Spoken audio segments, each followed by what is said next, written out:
I don't know him that well, but Uh-huh. we But you, bump into each other from time to time. oh, perfect, perfect. Yeah, yeah. I And think. I've had a lot of my students take his classes and vice versa, I think. Oh, great. Yeah, that's it's a small world, isn't it? Yeah, it is. Hi, Henry. You met my friends. You met my friends. Hi, Joanne. Hi. Well, Hi, I was Joanne. curious. You live in New Jersey. How come you have teacher here? Did Because you? I found you guys. That's why. And Emmeline found me, sort of, at least to go to Pete. Then I refer him to Pete. Yeah. Oh, so you taking Pete's class online? Yes, I am. Everything is online for me, obviously. I can't, as a matter of fact, I can't even go. I live in New Jersey, but we have an office in New York, and I can't even go to my get a haircut in New York because they just told me I can't come because they have a COVID case. So Oh. I have to do everything online. I do dance lessons and paint lessons online and all my board obligations. So yeah. Oh, great. Yeah.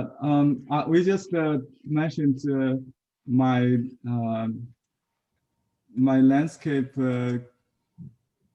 painting, Western style landscape painting teacher, Rob.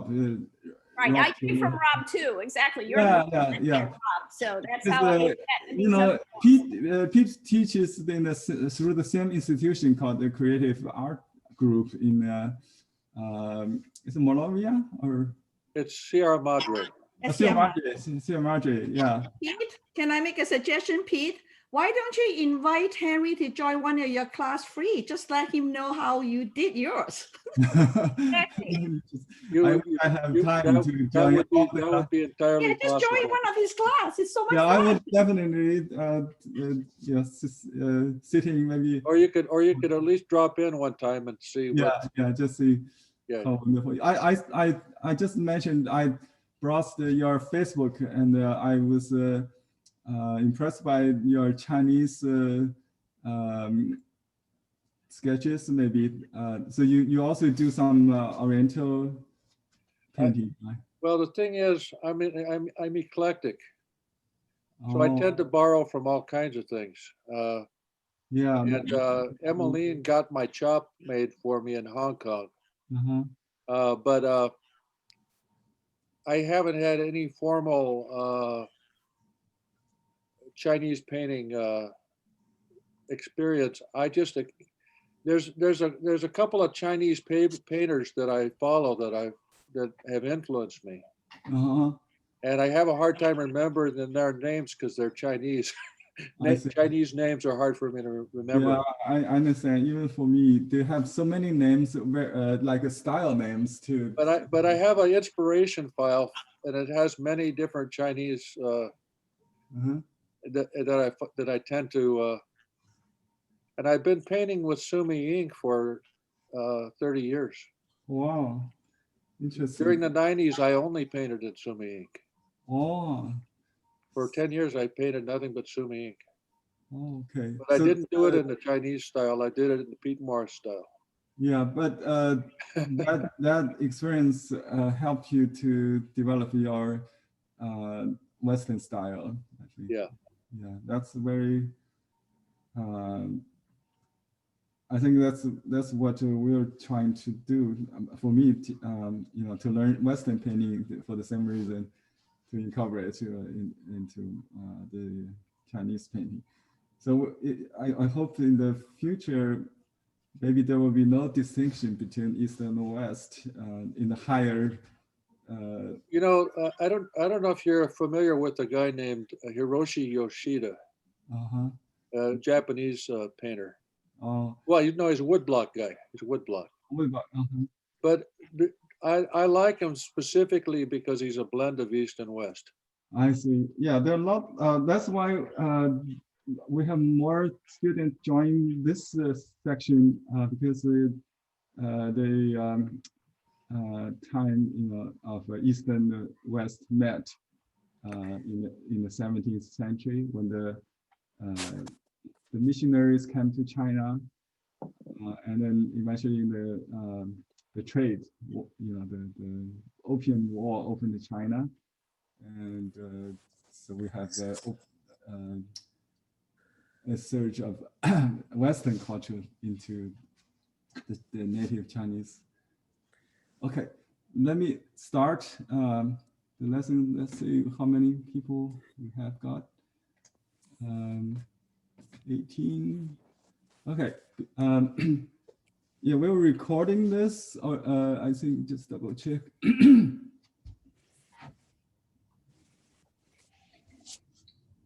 Hello, Henry. Hello. Look what I'm wearing.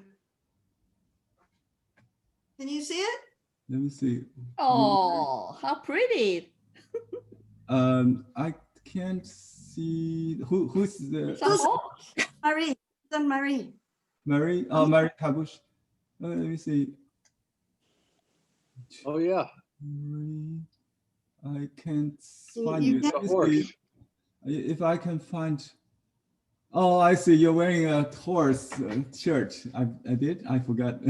Yeah, thank you showing that. Yeah, good. I have to turn on the gallery view. Where's that view? The what? Oh, the gallery view. Okay, here. Now I can see everybody. I was focusing on my tables, but you can turn to gallery view, still see everybody, right? But when I do demo, I keep spotlight. So if you go to the speaker view, it will be my screen.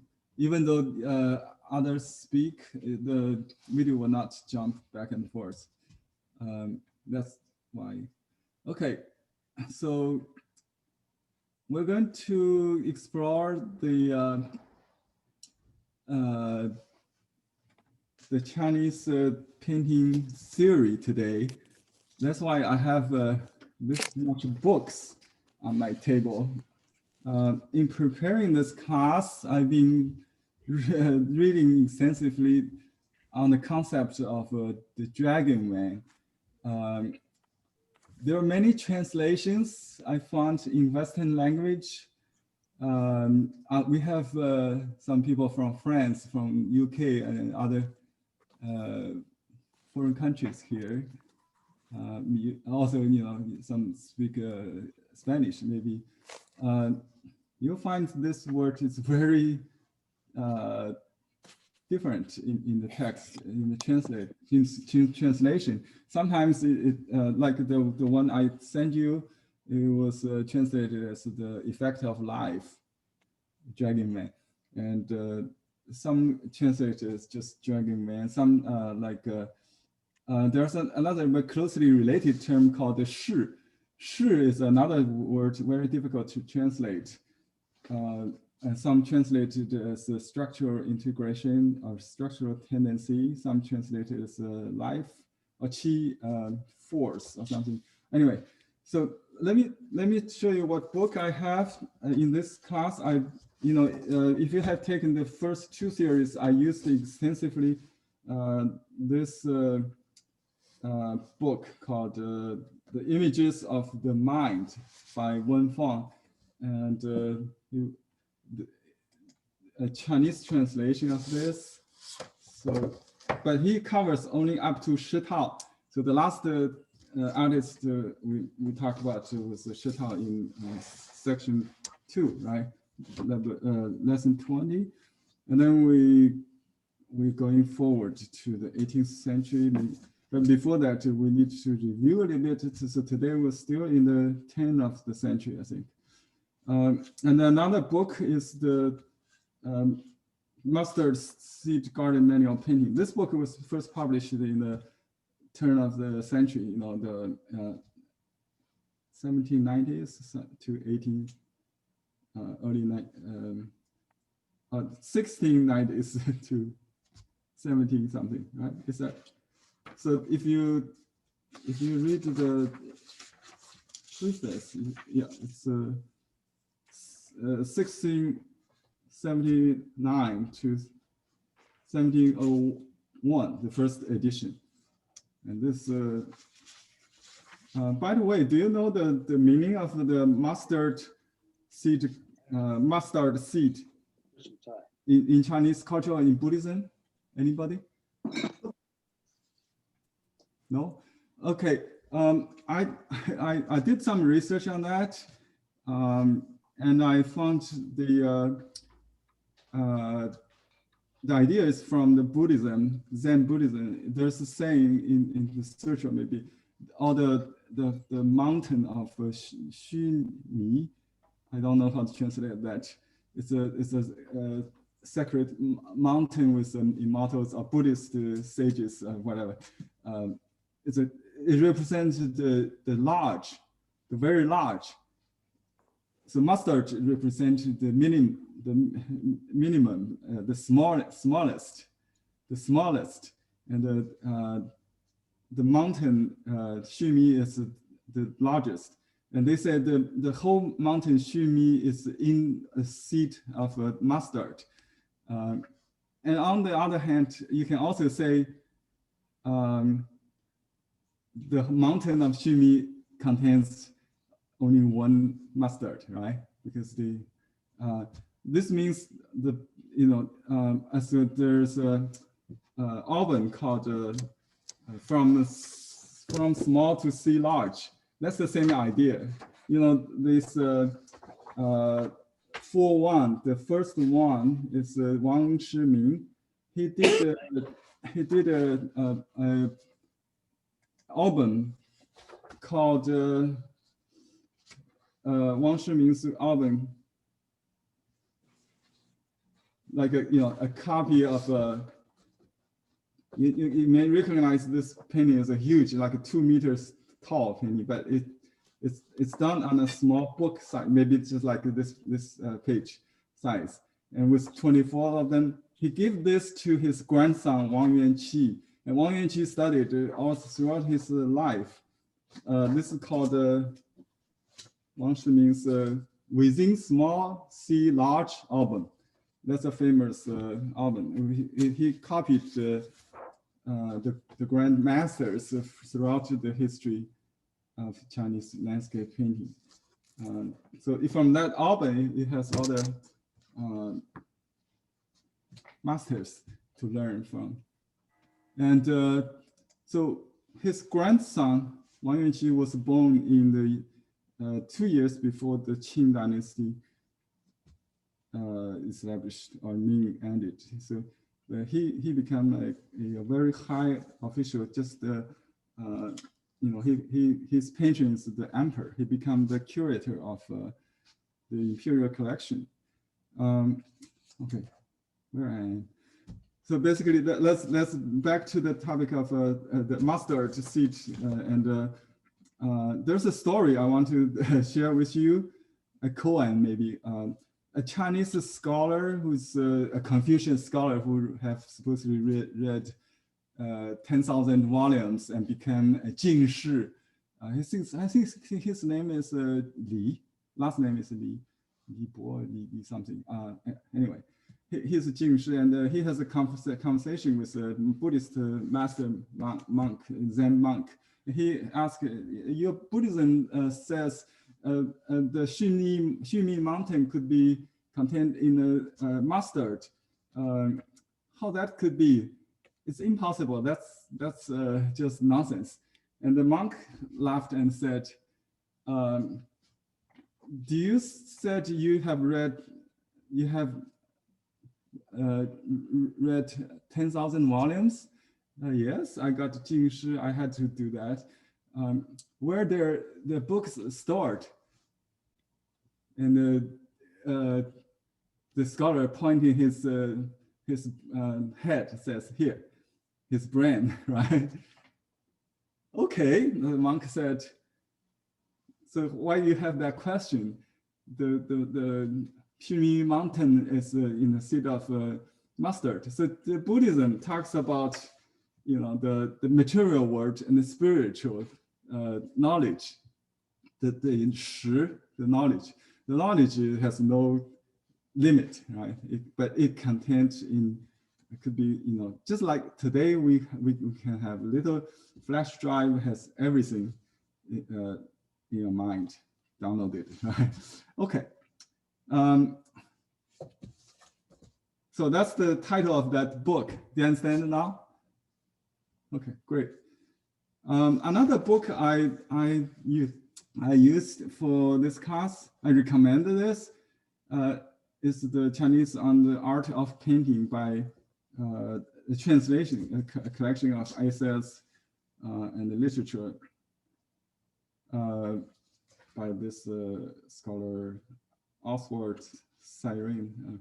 I don't know how to pronounce this. So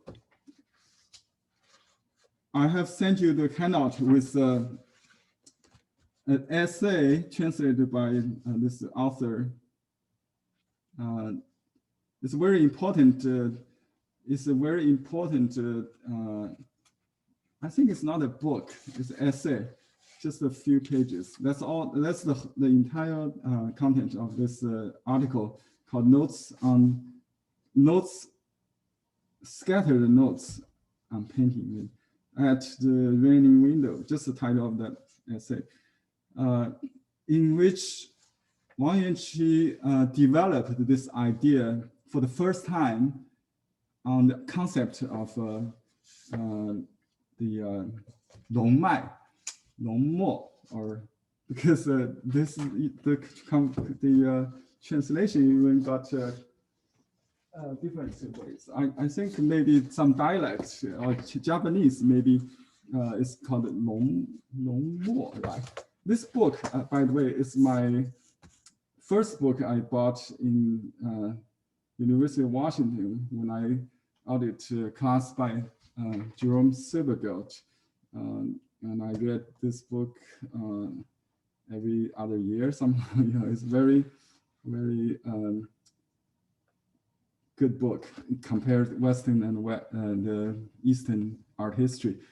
And the author is George Rowley, and he is the professor, the advisor of Wen Feng in his doctoral program, I think. The book Image of Mind, that's his teacher in Princeton University, I believe, if my memory serves me.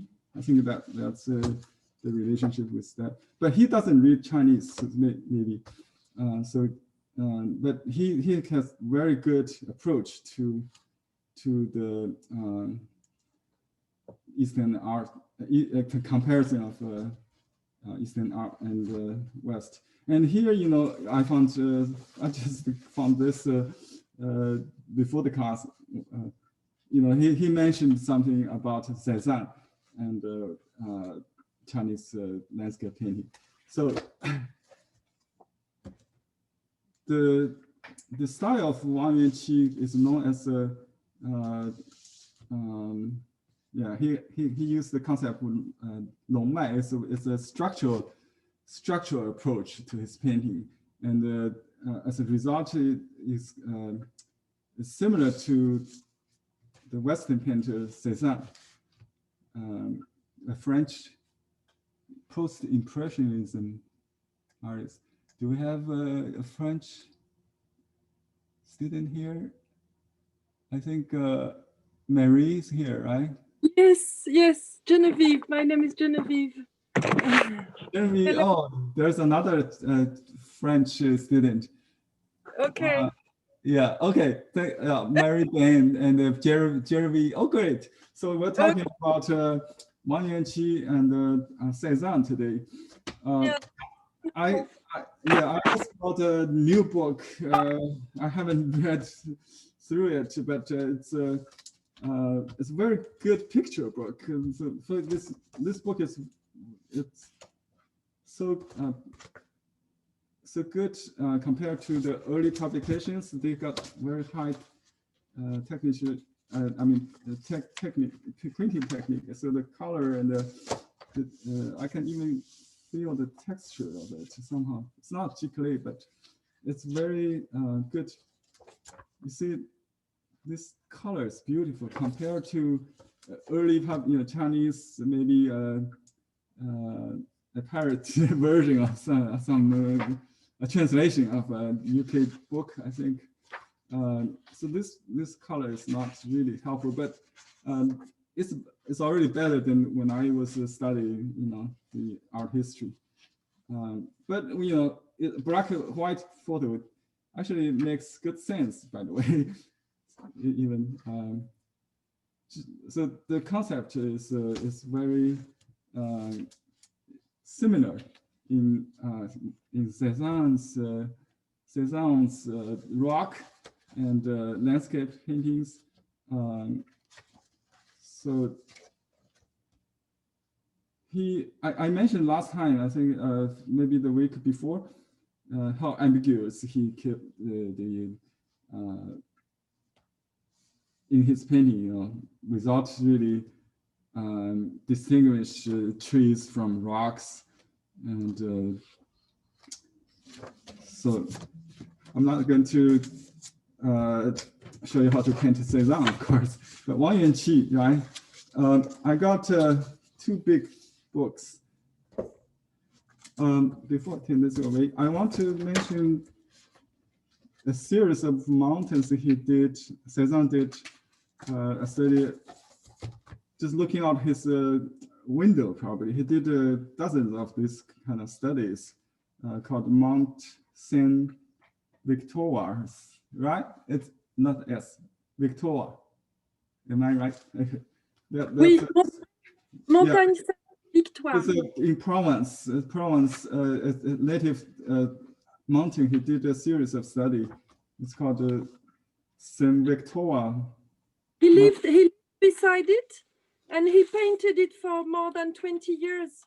Oh yes, that's because I can see through my window a mountain called Mountain Body here. So that's why I painted probably already a dozen. So I feel very the same thing. Every morning I can see a different inspiration of mountain, with the clouds, with the sun shining, with the snow. It's very interesting. I was lucky, like I can see this kind of mountain just outside my window, like a Cézanne, and this is the snowy top of that same mountain. But there are books on the inspiration of this painter with Eastern painting, Chinese and Japanese painting, and he was inspired by it. Oh, it's good to know. I know. Yeah, there is. Did it? So Cézanne had access to Japanese woodblock. Mostly Japanese from Claude Monet, but also Chinese. Some Chinese, yes. Okay. Yeah, I can see his line, his contour is very Eastern, and yeah. I don't. He was quite poor, though, so I don't think he had genuine Asian paintings, but he had copies and he was interested by it. Yeah, that's interesting.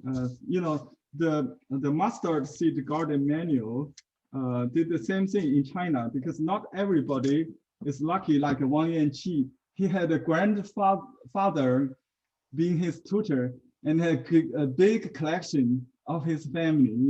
He lived in the imperial palace and had access to all the treasures throughout the nation. And he is the curator of several volumes of category, including his own 60 pieces in the Imperial Palace Museum collection. You can still see Taiwan and scattered nowadays throughout the museums in the world. But he had the hold on all those paintings, can you believe? But we only have this painting for common people. So this book made it available to common people like you and me, who has not, the ability to see an original painting. So this kind of a book really contributed to the spread of this literati style. Okay, the Chinese or Japanese brush painting, not only in Europe but also in China itself. The publication of this or woodblock printing, I think. But woodblock printing has greatly influenced some styles of painters like Jianjiang or the monk Hongren. We have a student, I think Susan did a study of Hongren. He had only access to the woodblock printing teaching books like Jie Ziyuan or others. So his style is very like a woodblock, the lines. Yeah. So that's interesting to know that Cezanne really had this kind of influence. So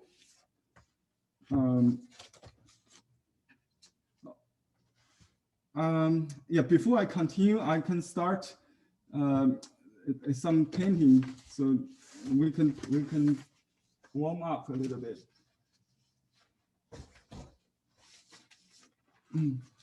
The paper I'm going to use are sized or unsized, but I can also show you semi-sized, so 3 of them. So let's see. Sometimes I cannot even tell, so I can just leave it to see if it absorbs. I can use a drop of water, something like that. Get it.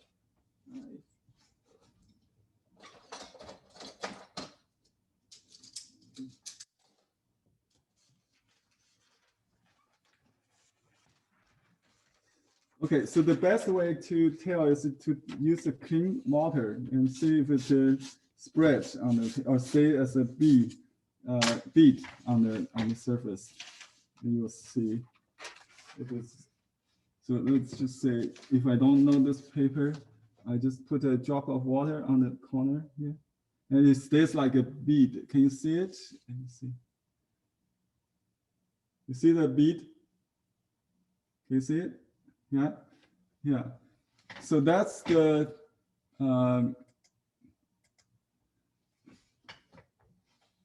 that's a sized paper, and the unsized paper. This is not unsized. This is semi-sized thick. It's pretty absorbent. I call it. But yeah, this spread. See that the corner spread. Okay, so this is pretty absorbent. And this one is also size.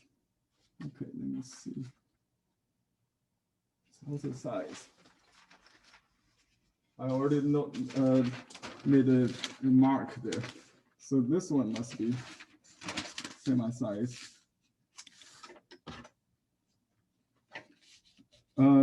If you have a preference, you can stick with that. Or you can explore different paper until you find that preference. That's by using it.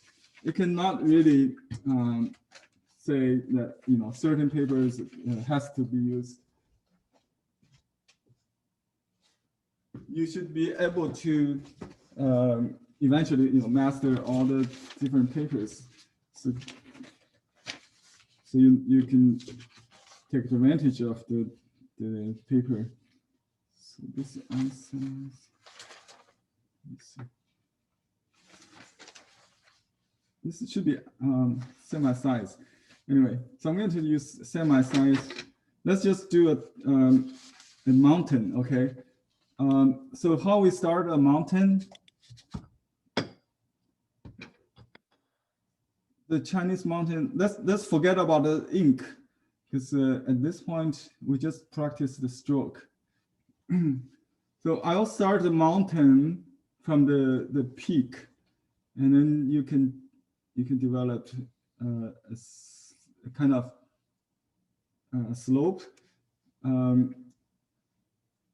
Let's say this is a stony, like a rocky mountain, not so like a Huangshan or the Yellow Mountain, right? With this kind of needle peak. You can paint the left half and then the right half. If you want to follow me, just do this, and you can make this slope even more steep. But notice that I had some bounty stars. That's good. So you don't have to paint a solid line. Some lost and found lines is fine, as long as you concentrate on the shape of the the middle. We call this start a stone nose. It's usually facing you. If it's the front view, you know, you see the nose of a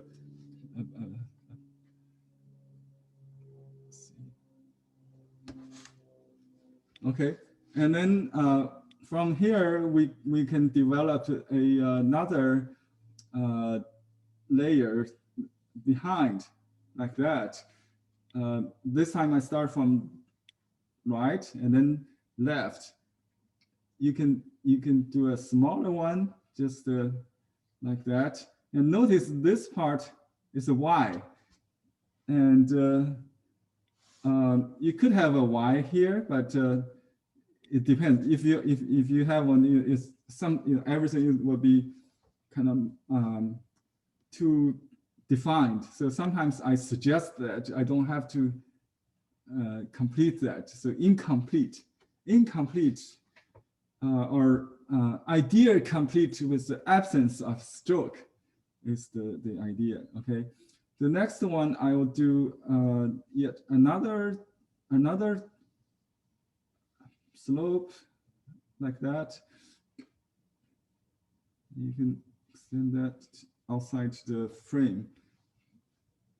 And the beginning could be soft, and then you make, you know, when you make turns, you stop, and you can make another Y here, the division line. Okay, and then just go up and down, and so now I'm worried about the interval, spacing intervals, the Kaihe. If it's too close or too far, that's my concern. So I need to worry, but not too parallel to each other, but not too close or not too far. So I'm looking at the drag. I'm thinking about the dragon man. The dragon man is an abstract idea rather than a concrete dragon. You know, the book translated dragon man as a magnetic current, to borrow a maybe from geomancy, the feng shui. Have you heard of feng shui? The Chinese geomancy is read of you know, like Earth's qi or energy, right? They use dragon man to describe this kind of abstract under structure of the landscape, maybe. It's called Longmai. And you can leave some space between two peaks, you know, like here you can have this layer overlap with this one goes behind, and you see my brush getting lighter. It's just happened naturally because I didn't load the brush fully with one tone of ink, so that become a natural gradation, kind of a variation, you know, from dark to light. So if you keep doing this, you'll get all the variations without any specific, you know. So the ink really follows your sequence. So Chinese painting is a time art. Dragon man is a sequence of strokes. It's not a two-dimensional design, drawing, you know, something. It's writing like calligraphy. If you write this just like you're writing the character, I mentioned mountain in my video, and you can also, you know, add inner wrinkles like that. You can divide or build up like that. So let's do another hill to complete this. And you see the mountain becomes rounder and more earthen, right? Covered by soil instead of exposed.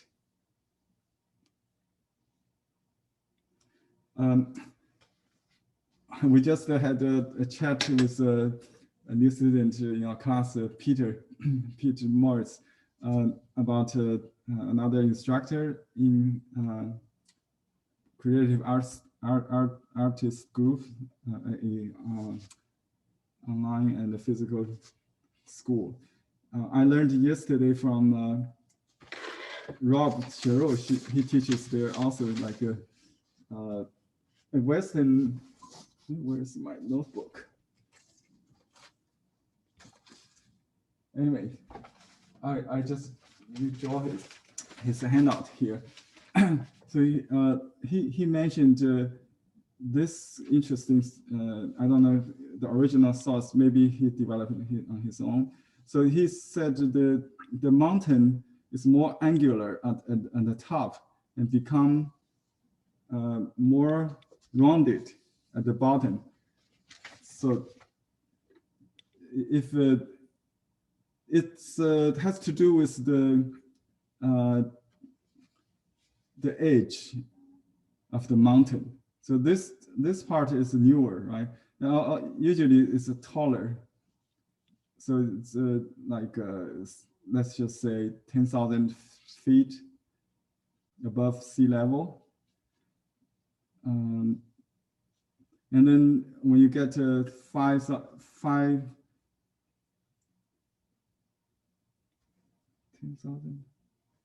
I don't know if it's just like half, 500. No? just an example. It could be 100,000 or 50,000 here, whatever. So it become like a half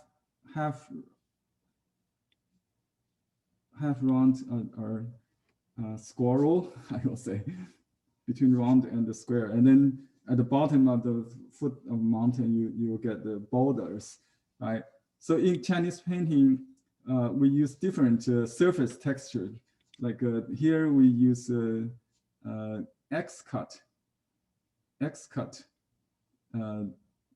for the stone, like Monet does, not Monet, Cézanne does.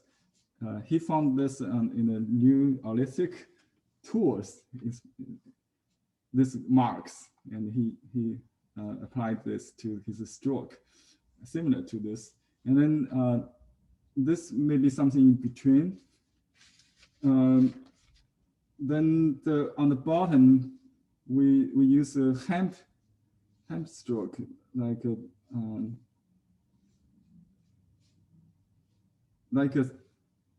rope.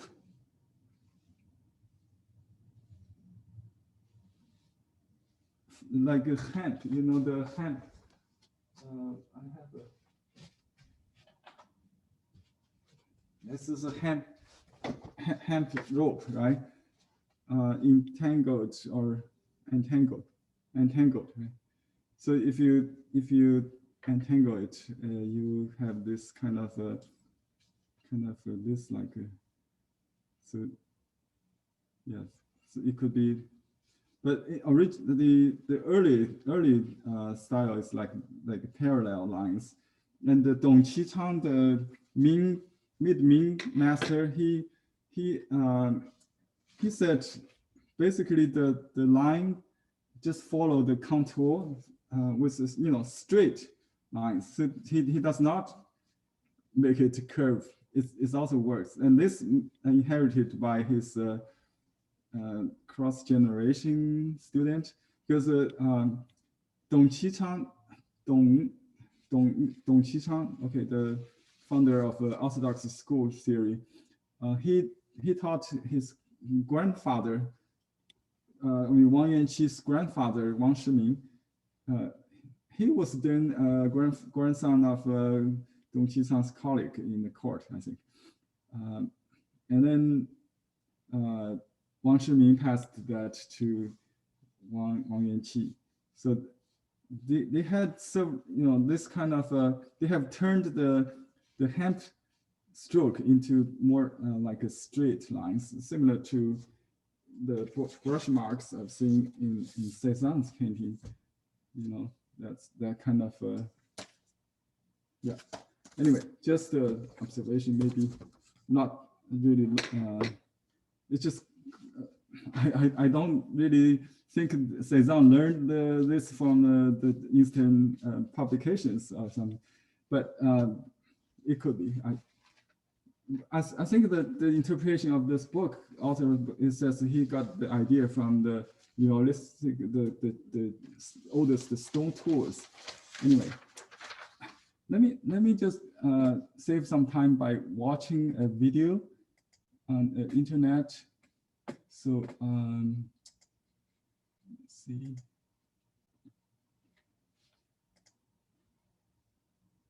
My channel. Okay, let me share the screen so you can see where you can find it later. Share screen, and this is my channel. Okay, share. So this is my channel. You can see it's live. I don't want to have the sound. Let me putting a keyword Dragon Man. And this video is recommended by the Wall Street Journal at the beginning of the lockdown to study the Chinese painting during this time. Dragon Man.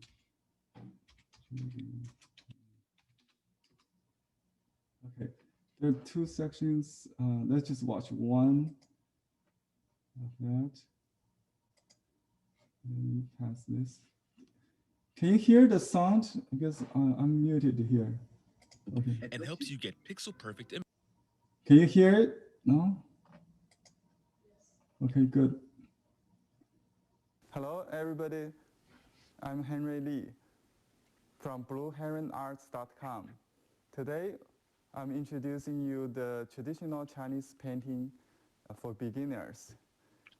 Here is a complete picture I did before, entitled The Flying Dragon. You can see the ridge of the mountains look like a dragon going along in the mist or clouds.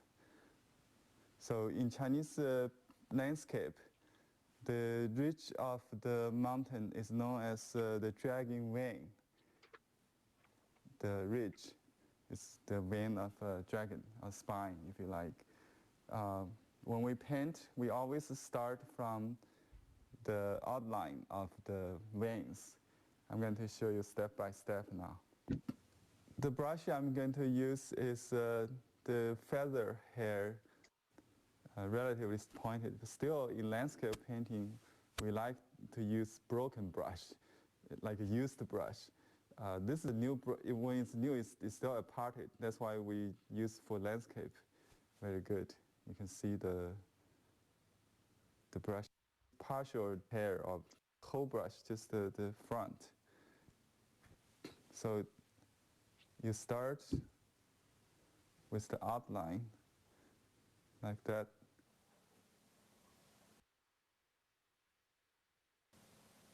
Notice the order, so 1, 2, 3. Let's do another one. By the way, the paper I'm using is called the semi-sized Xuan rice paper. It's not that smearing or bleeding. When you go very slow, you can see it's absorbent, but not that much smearing, because we use the almond water, light almond water, to size it.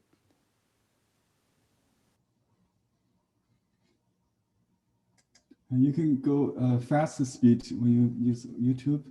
This is normal speed. Let me fasten a little bit. So we save a few minutes. You can see I can go very slow, but not smearing at all.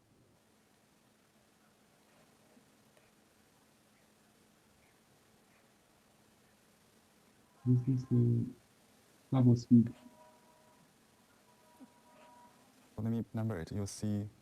So you have to develop the formation of a mountain in an order, just like you would do with the dragon.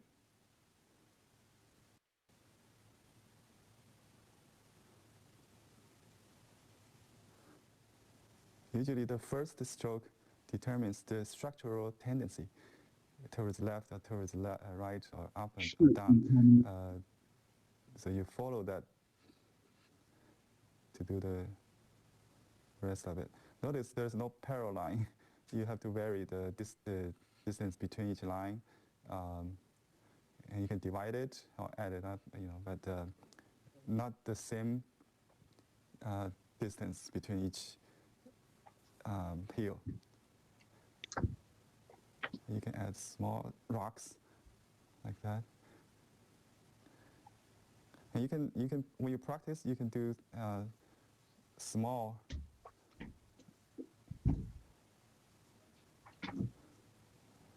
Just use all the papers.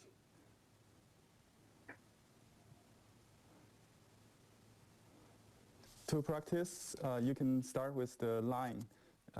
You always start from the left lower corner, and then notice the pressure variation and the turns and curves, not even, We can play normal speed and you can paint along if you like. You can reverse the order of 2 and 3. So 1, 2, 3 here. Not necessarily 1, 2, 3. You can go 1, 2, and 3, and or 1, 2, 3. But 3 a group, it's good.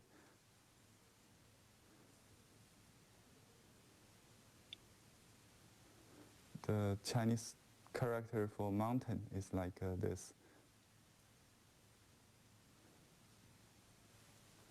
This is the horizon. So the Chinese character today is like this. It derived from a pictograph.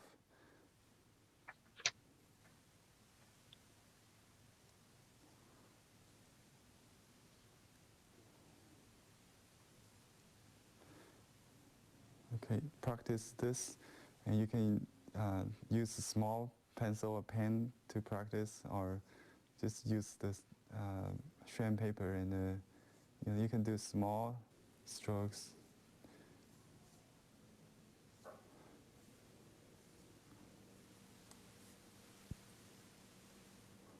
Here are some don'ts that you should avoid to do. First is parallel. So if you have all the lines like this, it's no good. You should avoid parallel lines. You should vary the distance between each line. So another is avoid, how do you say, 支离, scattered or aparted without connection. So your mountain look like this. Remember when we do the dragging Wang? It's actually to connect the, to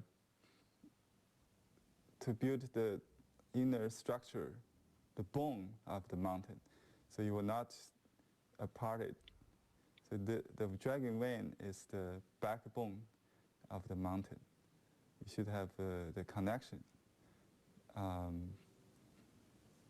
So you develop it in an orderly way, one by one, follow some direction and movement of the mountain formation.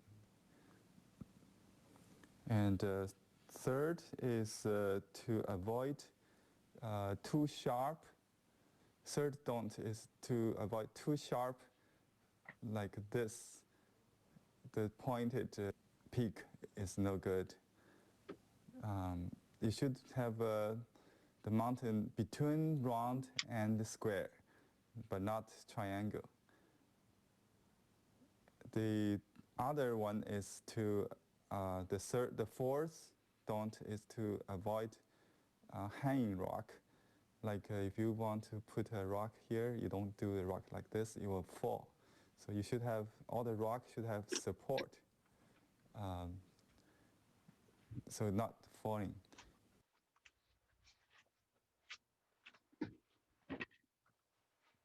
So does this seem familiar to you? How about this? Have you ever been at a show?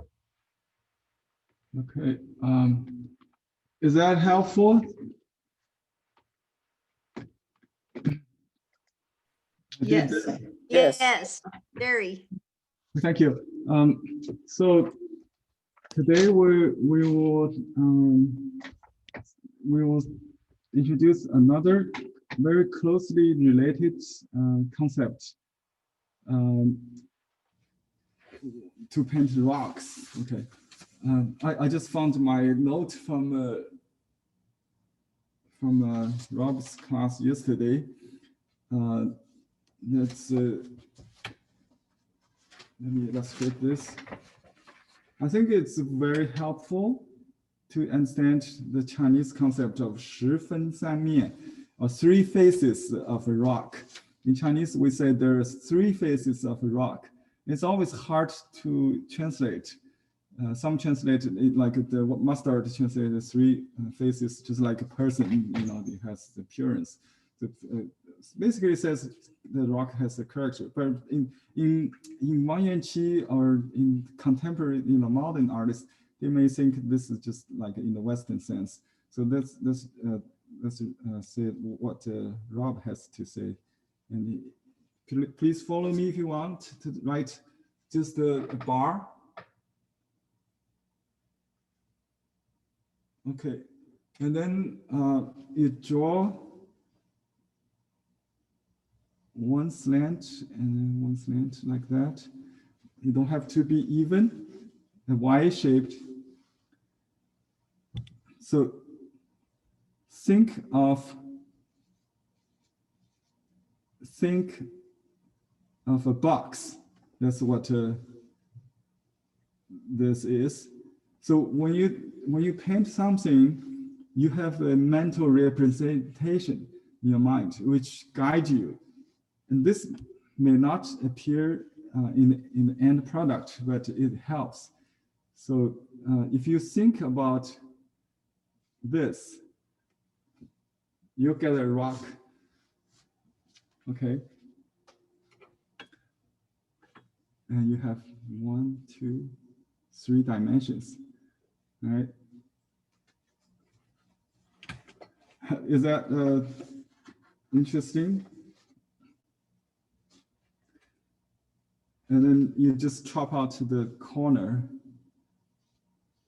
to make it more realistic. But that's the Western approach. How the Chinese would do this? Let me give you an idea. Let's see.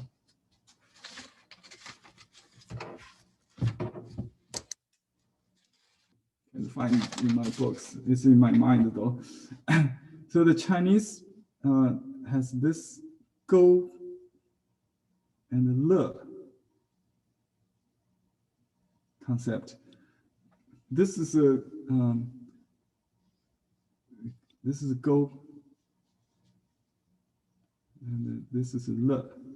It's a Tai Chi, you know, the Tai Chi fish idea. Le. I forgot how to write it. I think that's probably it. Huh? Le, right. Okay. And then you make a Y there.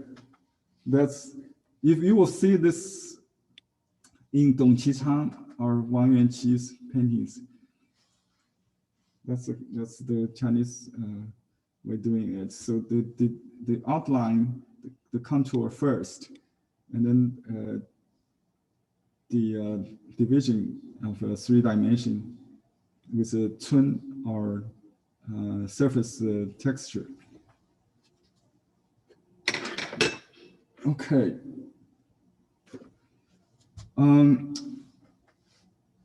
Rob has yesterday I just learned his process, his mental representation.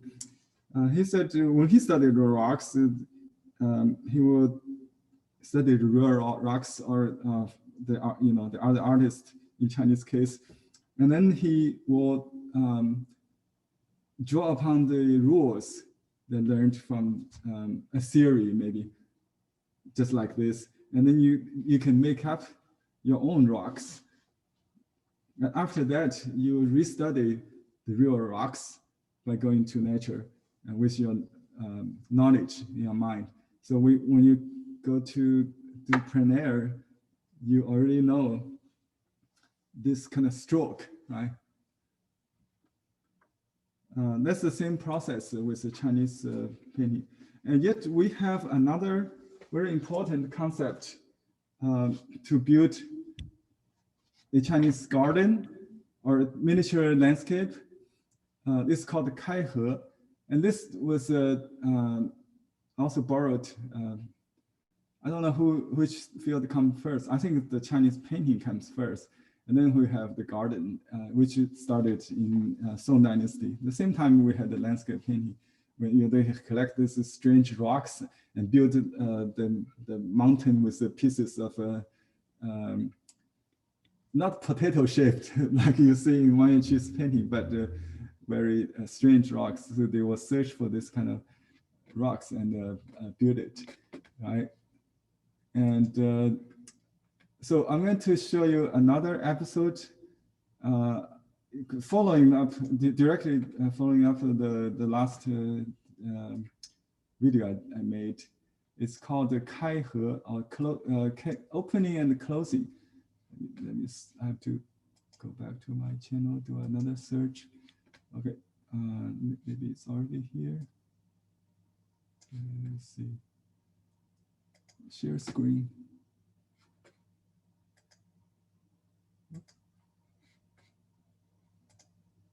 Okay. Let me share screen again so I can show you how to find it. Okay. This is my channel, and I will, oops. Oh, here we go. What's that? That's an auction.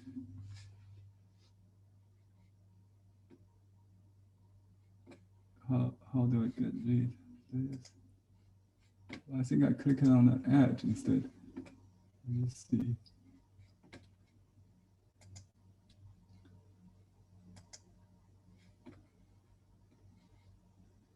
Let me do a Kaihe and let's just find it.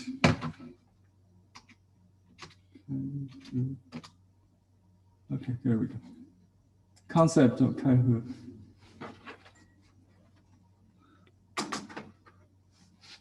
Okay, I need to start.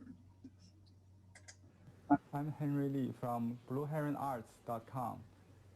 Today, we're going to continue the discussion of traditional Chinese painting. In last two YouTubes, we have discussed the concept of Nongmai, or dragging Wang, and the Cun, or texture modeling, texture wrinkle in Chinese painting. Today, we're going to explore the concept of Kaihe, or opening and closing.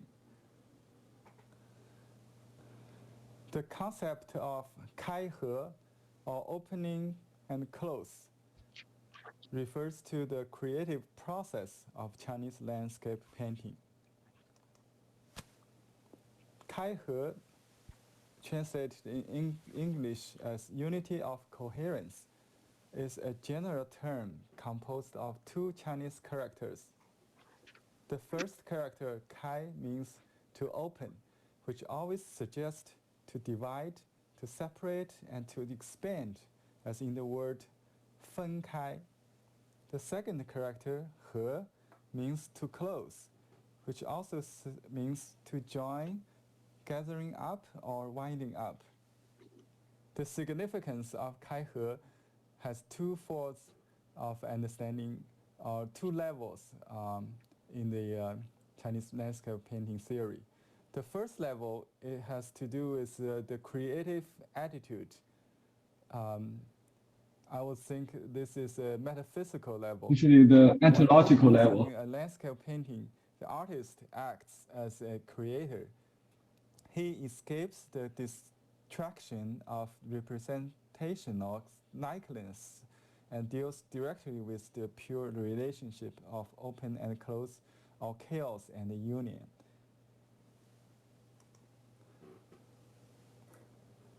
How many of you have seen the movie Avatar?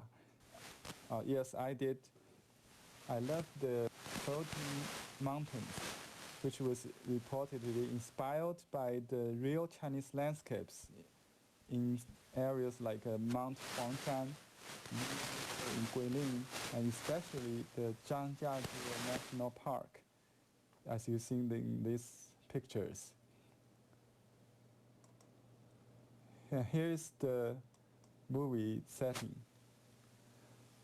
What amazed me is that the floating mountains in that movie set in the outer space was purely created by the imagination of a computer landscape artist. The inspiration from the Chinese landscapes and other places on Earth.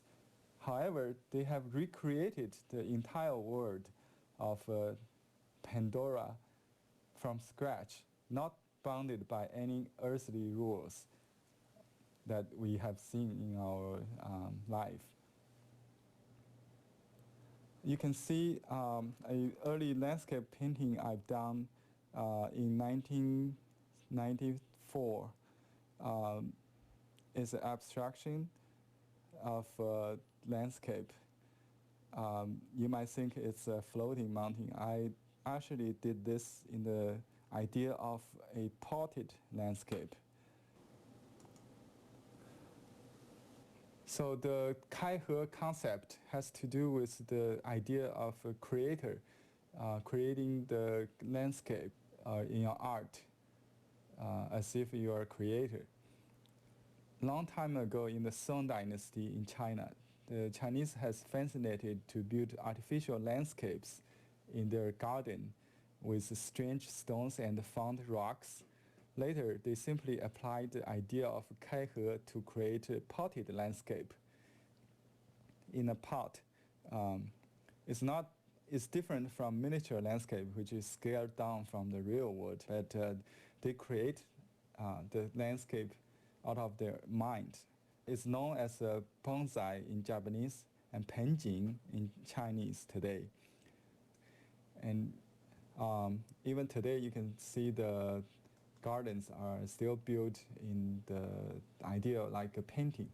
The wall behind the white wall is like a paper, and the mountains and water decorate the garden as in the principle of Kaihe composition.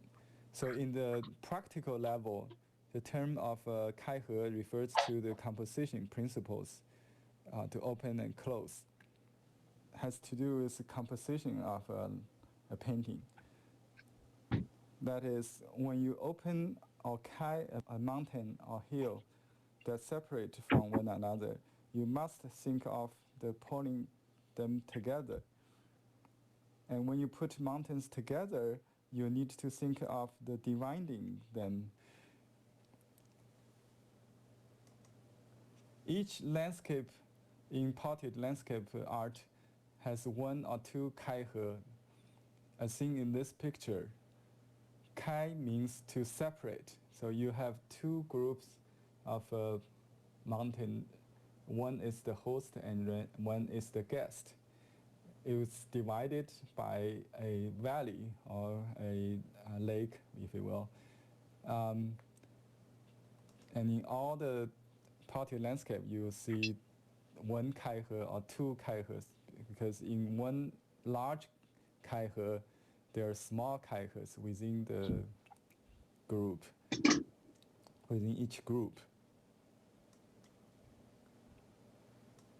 Let's take a look at some other examples.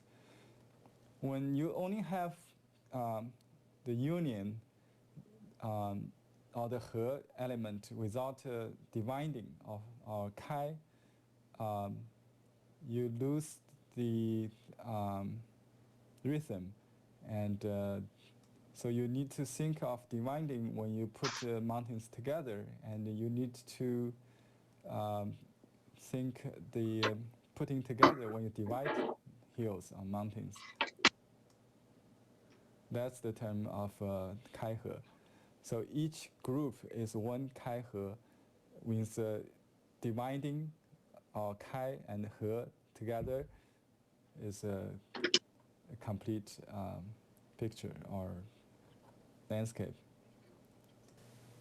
Here are some bad and good examples. This example shows you only have the He element without Kai or dividing. It's a piece of rock without dividing, look like boring. And if you only have small rocks without a unifying peak or major host mountain, you lose the point of interest. Here you have a unity, a major mountain or hill. Then you divide it with a guest mountain group, and then connect them with some scattered. Okay, by the way, I call this middle one a jumper. So you have a large group, a medium group, and then a small one. Small one usually called a jumper. Rock in between. So you form a Kaihe landscape with Kaihe. Together is He, and then you separate them with water or valley. That small one could be a boat. To sum up, Kaihe means to open or to separate, and He means to close.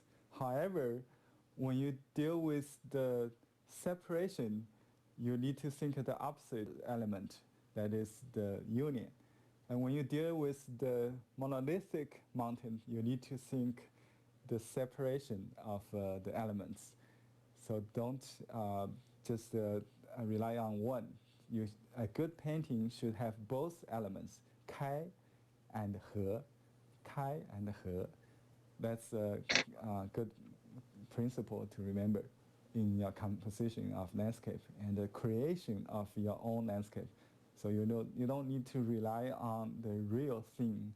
It's according to this principle, you can create your own landscape, a good landscape, freely. So a whole creating process is called Kaihe.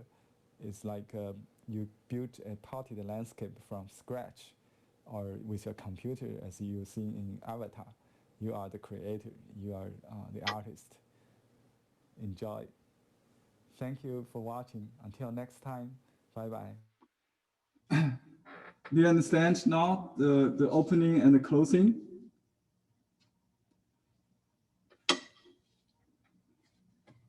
Okay.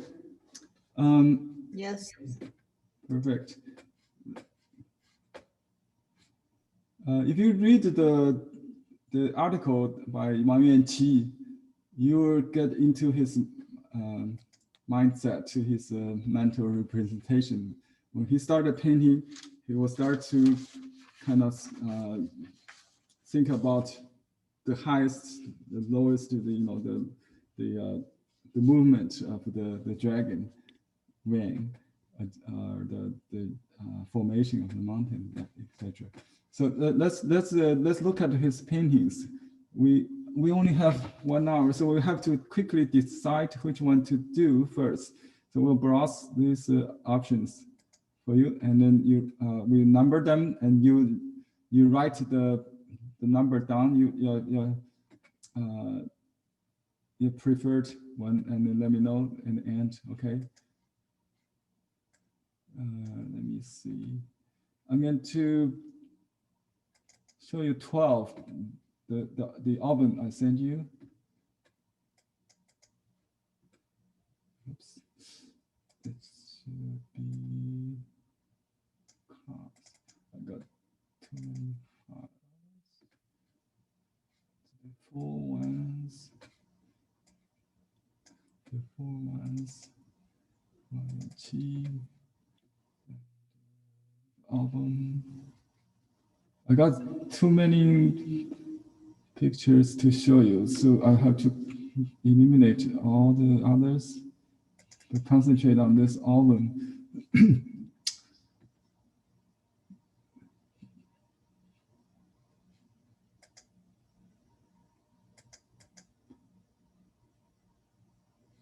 Okay, so let me see if I can share the screen now.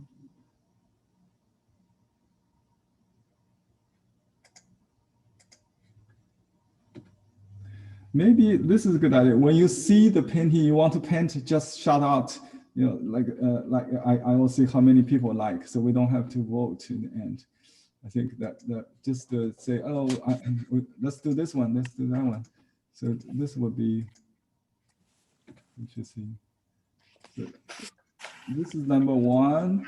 It's after Dong Yuan, the Northern Song master. But you know, he never copied the original. Sometimes he copied according to the description of his grandfather, not copy, just paint from the description of his grandfather.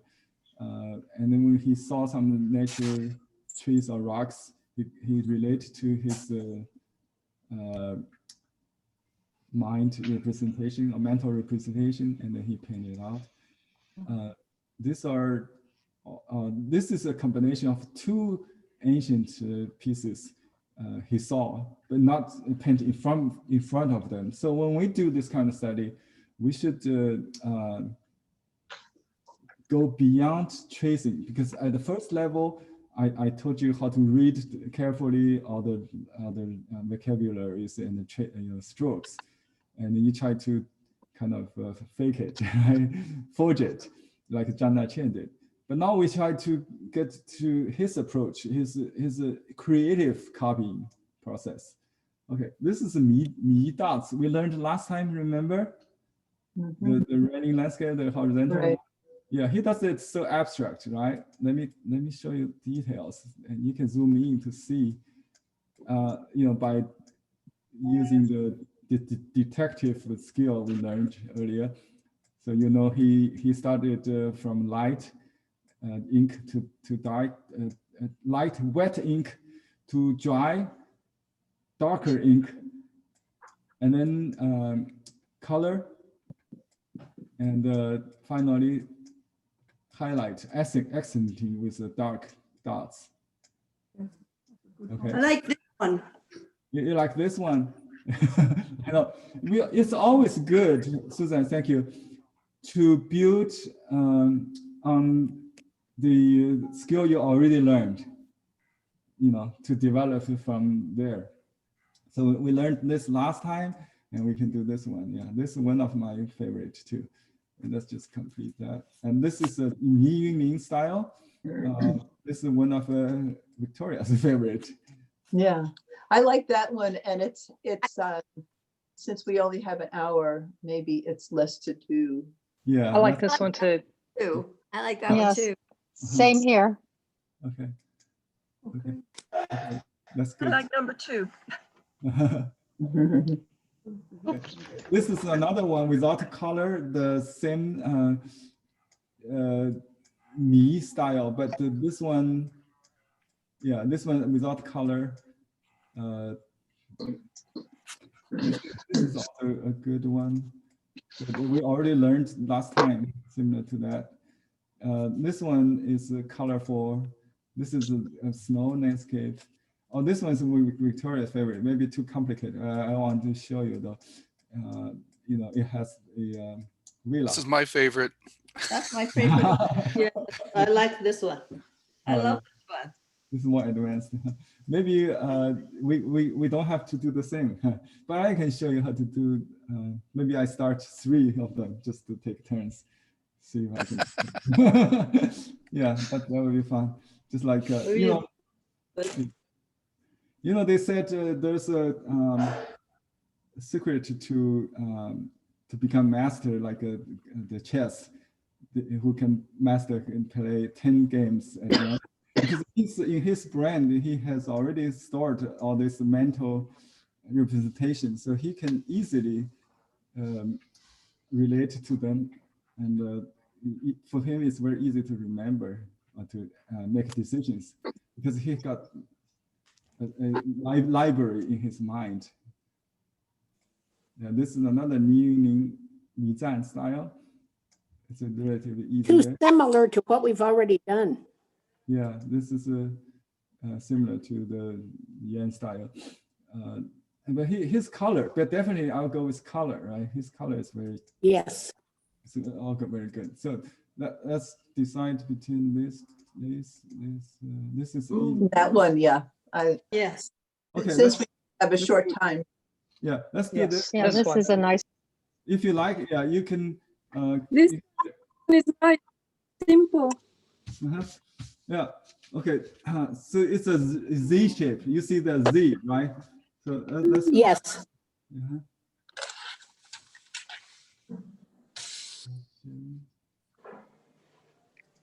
So Henry, what's his, specialty, the style is like learning from his grandfather. So I still don't quite get it. His style is exactly. Huang Gong Wang, and evening basically. This one is his favorite is Huang Gong Wang. I think they compared to Monet. Cézanne. Cézanne likes Poussin. That's his model. Poussin. So each of them have a role model to try to surpass, not just inherit, learn, try to reinterpret. So let's do this one. Ni Zhan. You can enlarge it on your own window. Maybe I can. Oh, basically, let me show you a complete painting I did, and a very close-up view of a good print. This is another. You can start painting. Okay, just draw with light ink to draw the outlines. I'm going to catch you up, so you don't have to wait. But I want to show you this picture I saved from a calendar. The same calendar we used last time. I only saved 2 from the 12 pieces. When I come to the States, I only have like 2 luggages in which I packed everything, my book, my painting. I had to be very economical on this. So this 2 paintings, my treasure, I had to carry with me. So I did a lesson on this already. If you check, I think it's lesson 17 or something like that. And this is the result you can see behind me. I don't see. Anyway, if you check that lesson, you'll see the close-up of that painting I did after this original. So that's the same kind of style like we're doing here. Colorful meaning, that's his invention, I think, and I mean development. So he all the Orthodox school follow the Yuan dynasty masters, Huang Gong Wang, Li Zhan, Wang Meng, and he did the same, and Wu Zhen, yeah. So 4 masters. I'm going to enlarge this part, the foreground. But you need to make a sketch of the whole Dragon Man. The Dragon Man. What paper are you using? I happen to grab. Let me see.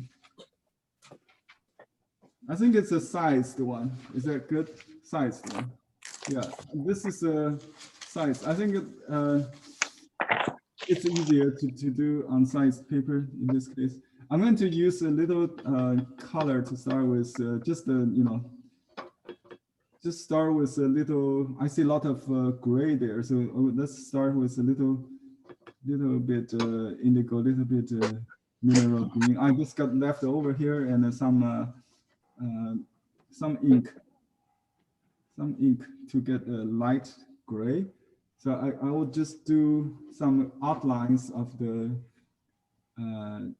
rocks on the foreground. We can also start from the middle ground if you want. Basically, I see 2 opening and closing thing So the first opening is the foreground. Let's just do this tree first. You can do the rock first. But let me see. I'll just draw this whole piece in very light ink, and then we'll divide it, I think. But he has saved some little bits of white. That's the challenge. So we have to outline to save this white. So I'll just draw without really exactly copy it. Briefly, this slope. So this is called one pour, two banks and the river be in between, right? So you can draw with water if you like. Just draw the contour of this this shape, and then notice the level of the water. I think that's it could be wrong, but you can correct it later. So don't worry about the inner division yet. So I draw basically with a very, very light ink, like here. Just you can draw with charcoal, but I just did with a brush. It's easier for me. So just like we did with the early practice, you draw the contour with the division.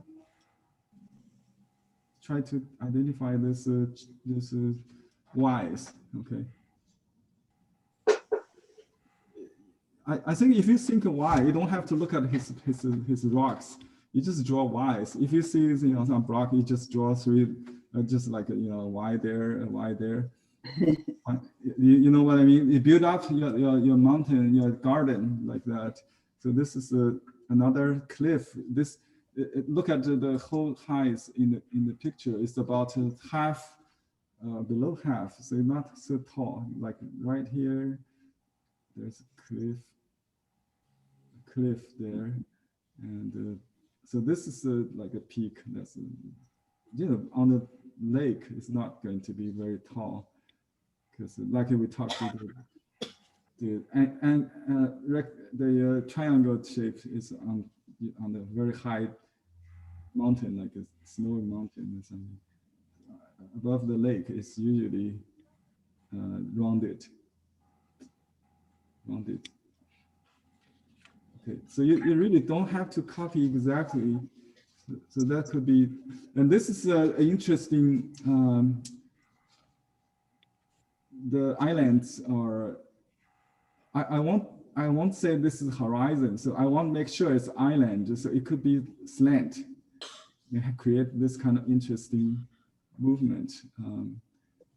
It's already too high. I noticed it should be very close to this peak.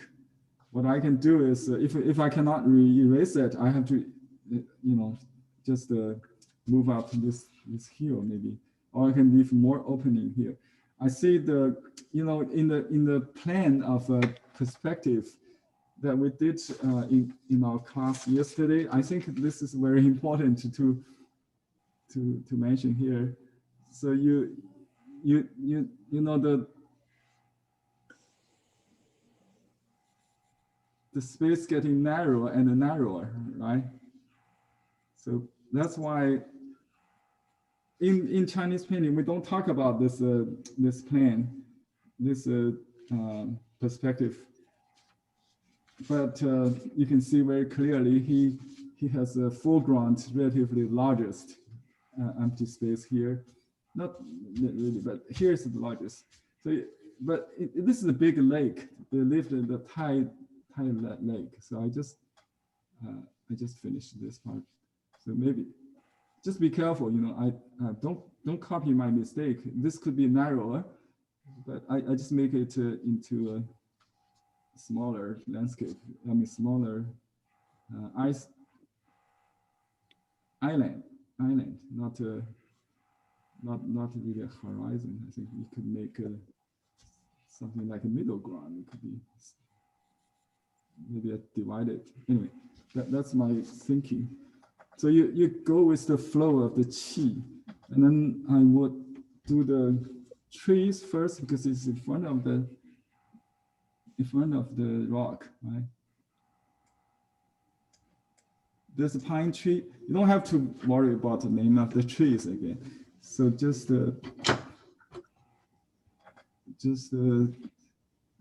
icon or symbol.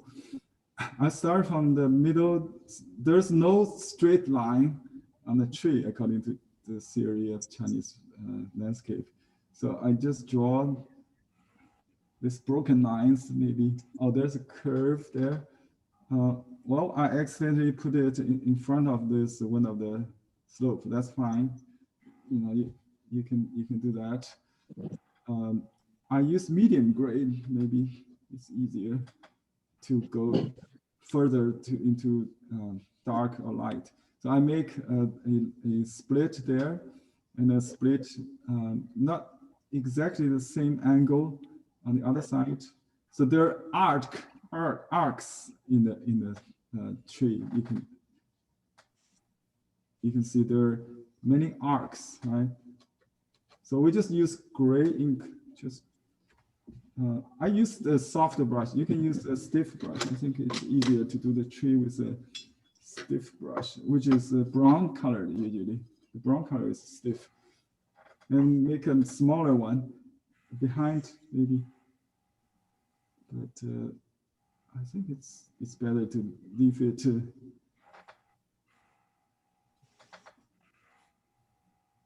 on the same plan, maybe. I don't know. This one actually is not really behind that much.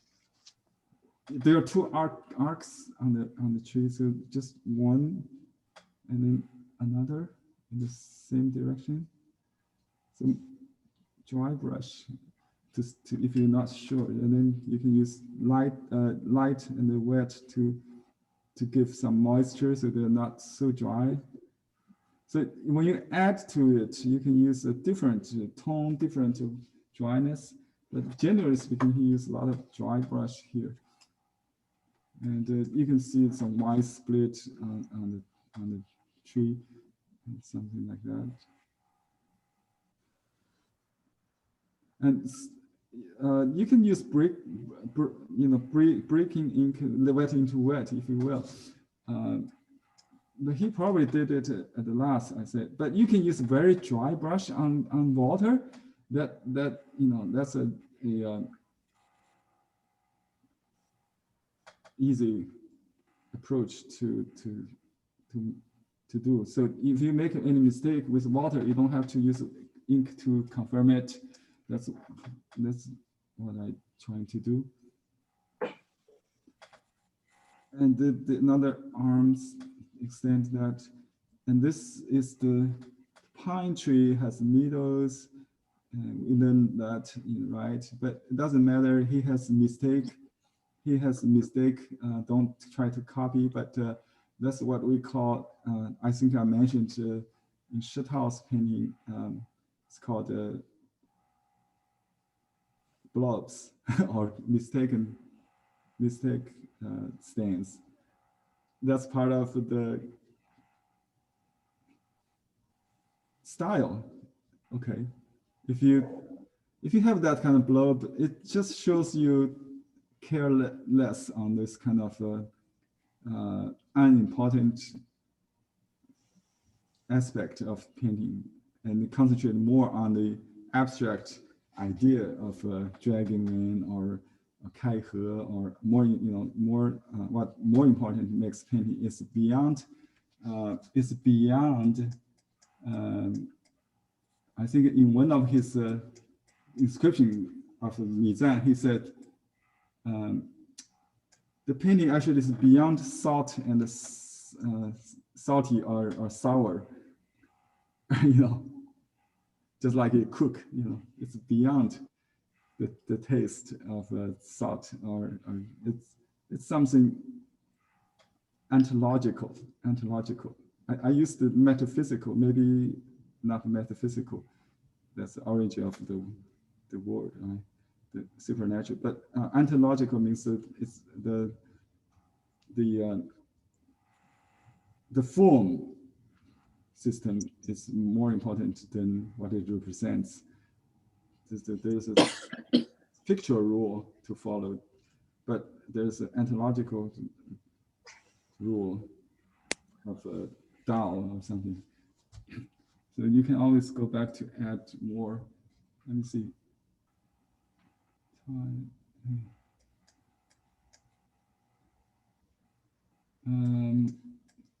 So the two tree, or this tree is whatever it is, could be a willow tree, could be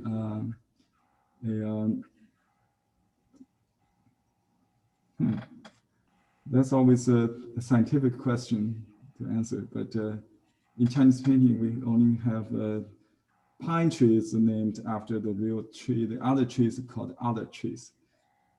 And this willow tree maybe could be a willow tree by the water. Usually it's a willow. So willow tree and tong tree, you know, the big leaf tong tree, oil lacquer source. That's a few trees, but the other trees just called trees. But we have this kind of style types according to this Orthodox school. They developed this. They use this as the building blocks, piece and parts. Yeah. And we learned this yesterday in our Western class. We call that piece. He called that piece and parts. But we don't have a book in Western painting that, like, I do have some essential books, but it's too shallow, maybe, you know, too much like a beginner painting, not really based on master studies. But in Chinese, we are fortunate to have this kind of Orthodox school. They come from, stick to the masters. In Chinese painting, we said, if you study from the master, you become a middle master. If you study from a so-so normal small master, you become, you know, just degrades with what you.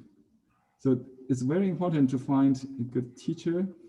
In the if you don't find a teacher, find an artist you like to copy, and then analyze his style and use and then practice the parts, and then you put together according to the parts, using the parts, and then get feedbacks from the teacher, and then you correct it, you fix it. That's the process of what we call deliberate practice, right? In learning any skills, music, sports, you have to go beyond your comfort zone, because when we reach certain acceptable level, we tend to stop, and then your skill tends to degenerate over time if you not keep learning, break through your comfort zone. So this lesson is aimed to break your comfort zone, and then to elevate your mental representation level, and then, you know, to form new mental representation when you paint. So to keep you progress in the painting. One way to do that is to learn sister art, you know, like different media, different even different form of art, like music. You see, I'm using dry brush a lot. So I had light, wet. Now I'm using a little darker, dry, and then I maybe go back to wet again with a different tone, just to. But we never complete with one element. So you kind of like a form an orchestra or a symphony of a different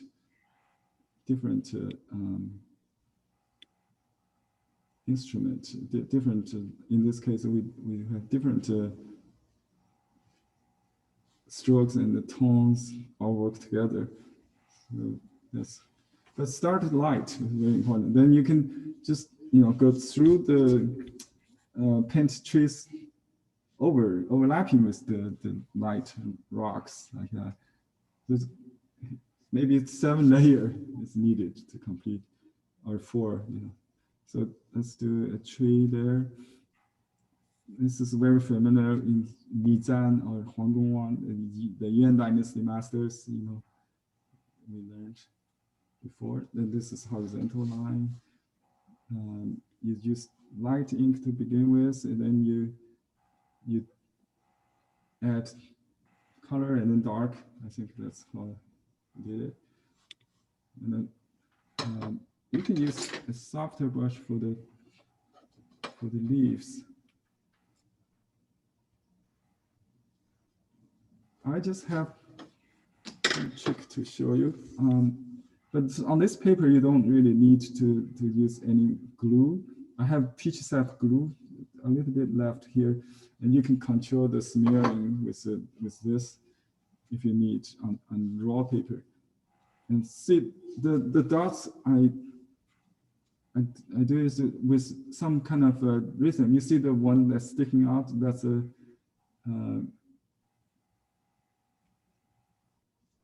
a variation in size, but you don't have to vary too much. Like here, it's a minor group of a tree. You don't want to make this too active, so you want to keep it to the background, and especially near the edge. You don't want to really make it stand out. So I use leaves to squeeze out the light, but I may lost some. It's okay. I use darker ink later too, and you can use a tissue to blot off the paint if it's too dark. On this paper, it's non-absorbent paper. You can do that. Absorbent paper is difficult. Okay. I have to do this house now, I think. And there's a trees in front of that, so let's see. You have to look at the whole picture. Let's just do this here. So there's a tall tree, almost like the cliff right there. So just draw the left line of that tree and then another tree, and just match that line with the right one, and you can add some branches like that. I cannot really see. Let me zoom in. So this is another tree with the jit. It's 4-stroke group. Like Cezanne, he doesn't really care about distance and the front ground. So they use the same kind of tone, but just getting smaller, maybe less detail somehow. But in terms of tonality, it's not so varied. I think it's almost the same as the foreground. Doesn't matter. So but the heights may be more important here. And I see the connection between these two groups. I got lost. So that's too open, right? So when I don't have a sketch to copy, so you will see the opening and closing at work now. But I can use other elements to combine them. I see the artist has grouped this two grounds, foreground and middle ground trees together to get a dense area. What I can do, let me see. Let me just add some dark, just make sure this is in the front. Okay. And then if it's too dark, I blot it away a little bit. Okay, now, let's see. I hate to add another tree, so we just make this leaf a little further on this side, maybe. I'm using 4-stroke group. It could be 4, it could be 5. So, and see, I draw this in a continuous way, group by group. I don't do it in one. It's like writing the Chinese character for jie, the mustard, the jie, that has a grass top. The lower part is this. We call that like the leaf. But you do it in a grass style, so it's like I think I taught this before. So something like that. So maybe 3 and then add 1 or 2 on top. So that's how it. You don't have to worry about the gradation.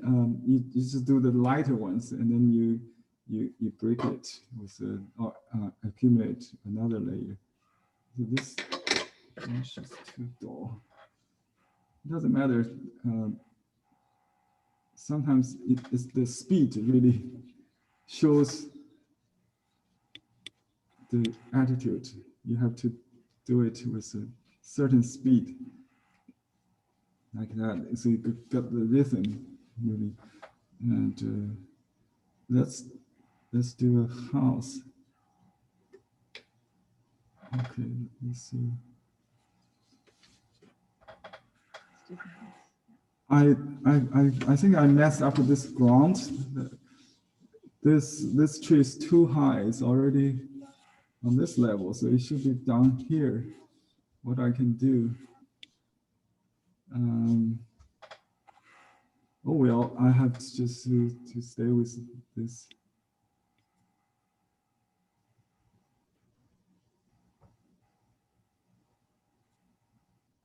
So you can see, it doesn't matter, but it doesn't matter in the end. Even you copy, everybody will be different. Because the training, because if you have a better drawing skill, you can do better with the composition. But I have better skill with brush control, so I can have a better stroke. So each all the experience contributed to your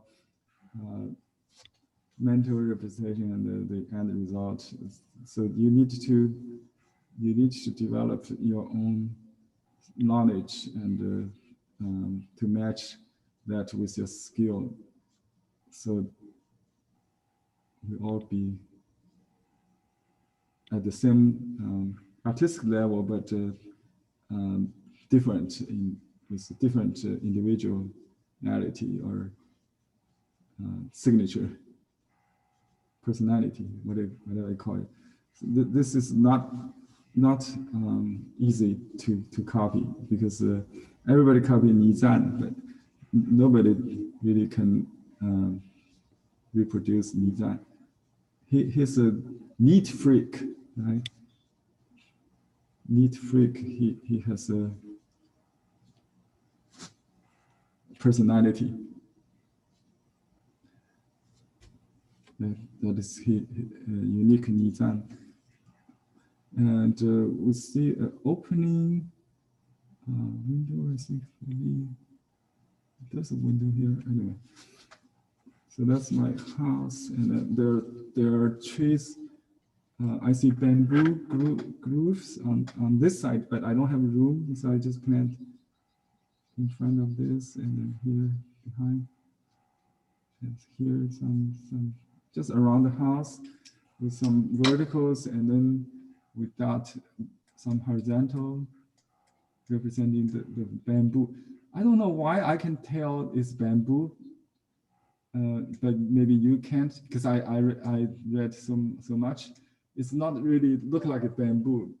Conventionally, we do it more like a narrower with the horizontal lines longer, but maybe for some reason he just simplified it into this kind of. We can still read it as a bamboo because it's like grass style writing, cursive style writing. It's still readable because maybe there's no branches, just the vertical stalk and a few horizontal dots. That's maybe you can identify, just one or two clearly, and then the rest will be interpreted by the viewer as bamboo, as long as they can identify the few clear ones. So let's just do some horizontal ones. Okay. And there's a hill behind that has no shaping strokes, the surface texture under that. For shaping, I use dry brush, but very firmly, not just like a skimming on the surface. You need to deliver it with a certain pressure to create this kind of he call it mao, or hairy, or not fuzzy. I call this rugged.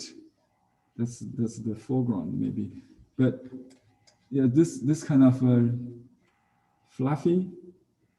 I don't know how to describe mao. It's hairy basically, yeah, or like granny sometimes, or matte, rather than the opposite of mao is too shiny, too smooth, too glossy. That's the word. See this gold 2 strokes for the rock we just talked about. Now you can kind of define it, if you like, with this kind of contour, reinstate if you need. It's better to have some background noise already, so you don't have to clarify from beginning. I mean, yeah, you don't want to go like a very defined. You just concentrate on the whole.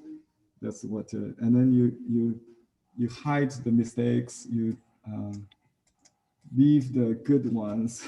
That's what he said. The process is very different from each painting, I think. And then you can accumulate ink if it's not enough. Okay, I'm going to do you don't have to finish one tree and then do the other. You can still start from everywhere and then try to see the wholeness of the picture. Okay, let's see.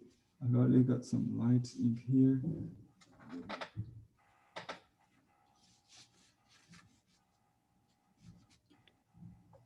I do this rock.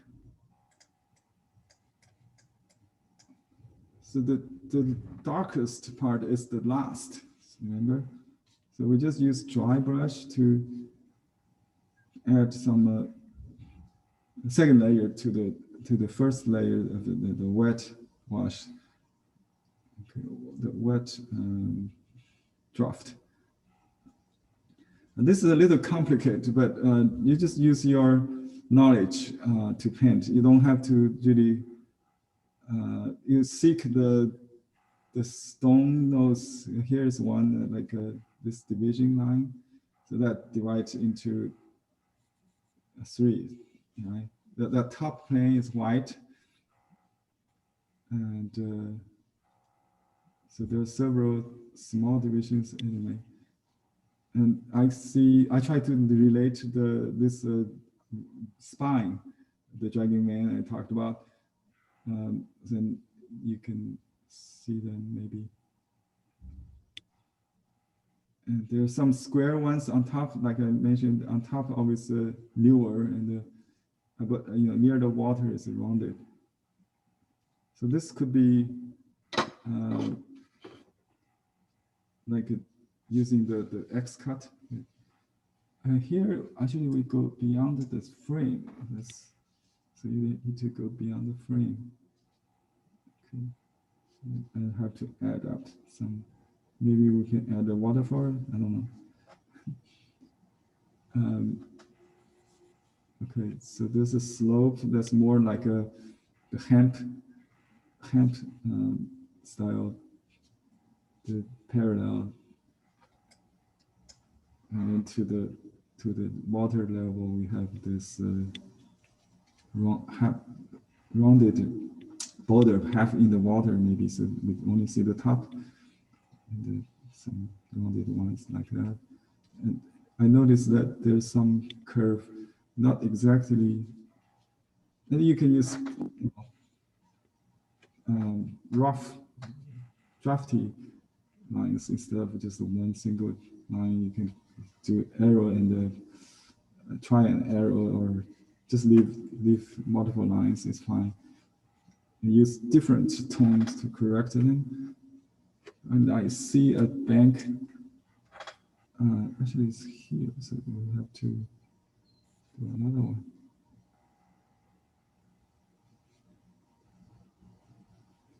Anyway.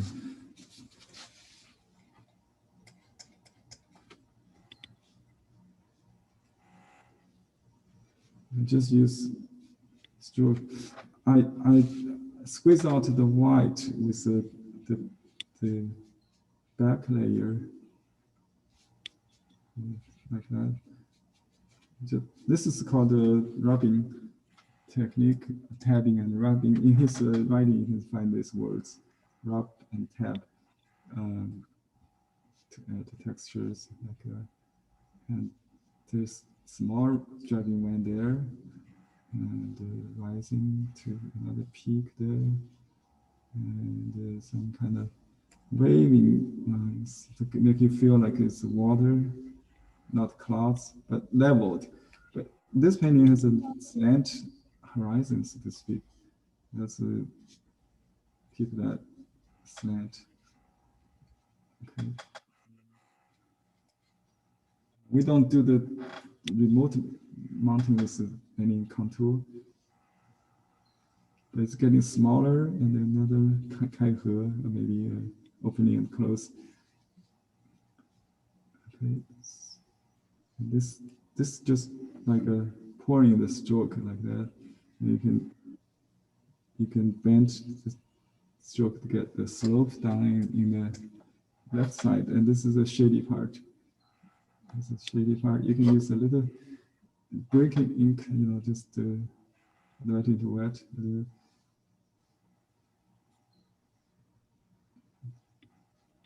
We can create 2 layers. Don't repeat. You can overlap with a little darker ink if you want to change later. Henry, sorry. Go ahead. This remote island, if I painted high, so that will give you the deeper view, will that be it? Why he painted that low? I think low is more realistic, right? It should be the eye level, unless you're looking at it from the sky. So, but 2-dimensionally speaking, it's he just give room, room for imagination. It's called voids. And the Yuanqi always does that, so it has a lot of space for commentaries, maybe. So they write a lot of things on top. Since we are not writing this, I think the painting may be a little longer than what we have. I think it's okay to have a less space for the sky. I think if in the Western painting we don't really leave so much sky or so much water. There's no reason we should see so much water. But if you did that like I did here, I think that's okay. Just a bigger water. That's it. So don't think too much about the the realism or the logic. Just go with your feeling, mood, that kind of. If it makes you feel right, it's right. Okay, so I'm going to do some coloring, and then we'll do the highlight. Maybe that's the next. And then dots. The dots will come the last. But let's do this rock first, and then just try to complete this before time. People had to leave. Okay, so I would use a little bit indigo with ink here, and you can mix a little mineral to get the blue. When he applied the ink, it just goes on like one stroke, and without blending. It does on the inside, right here, so like that. Right?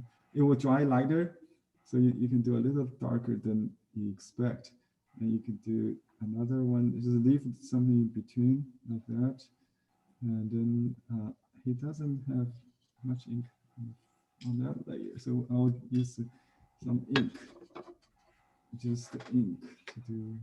So he has something like just the ink. He did probably as a 2 separate steps. I just do it in one step, maybe just to save time. So I'll alternate this too. So I use color on some of the foreground. You can use yellow in it. Then you can add yellow, I think, later. And brown also. Brown should go first, actually. Let's do a brown. Okay, let me see. I got some brown here. So he would use brown first, I think, and then the greens and the yellows. So just the brown. You see how random it is?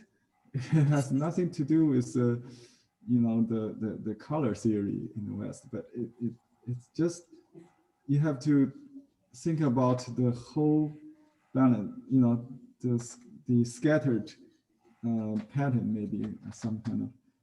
So it has to do with the pattern, concentrate, disperse, that kind of idea, maybe in Western painting, similar to this. So I put some brown on the branch, also on this tree, and you can leave some white. You don't have to fill in all the blanks. Like I see a lot of white here on the, maybe this is considered shady part. You can have more brown. It doesn't matter. You can add some green to brown to make one tree darker, and another tree. Oh, there's another tree. I see the 3-tree group. Yeah, let's do that. I just omitted that. I don't know. I didn't see that. So we can. Henry, just the pure amber. Yeah, amber. You can adjust the amber with some ink to mute it if you need it, or you can add a little yellow or a little vermilion to make it more warm, I think. Henry, is there a number for that amber? Umber, yeah. I mean, umber. Yeah. You didn't. I used the block number, but you can use the numbered ones, which is the number 684 amber, and vermilion. That's if you don't have amber, you can use 399 plus gamboge 218, the yellow. So this. Thank you. Thank you. You can add indigo to it. It's opposite color, right? So let me just add indigo and the blue. So blue, yellow, and the red.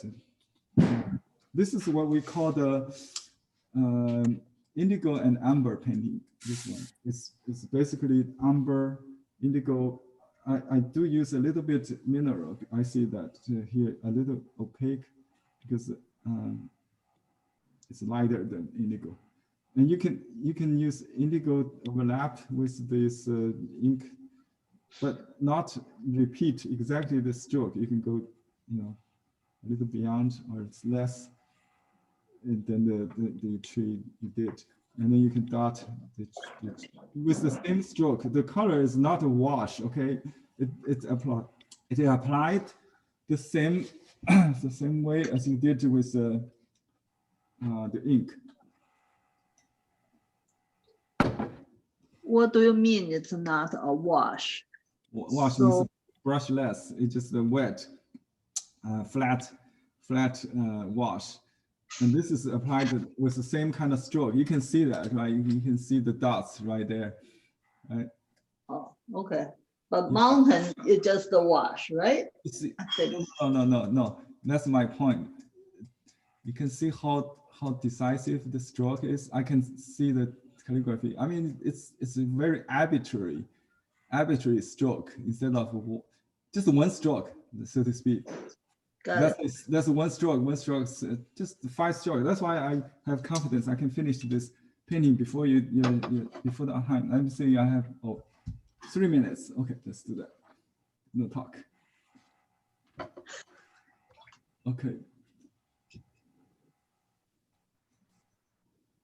Maybe I cannot finish, but I try.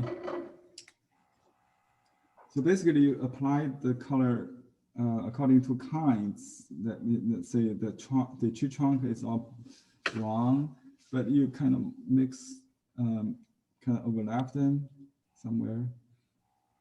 So you can apply brown randomly on the rock, and then you add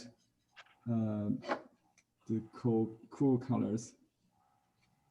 And you can see that he omits some part for the highlight, the light, the yan in Chinese we call that.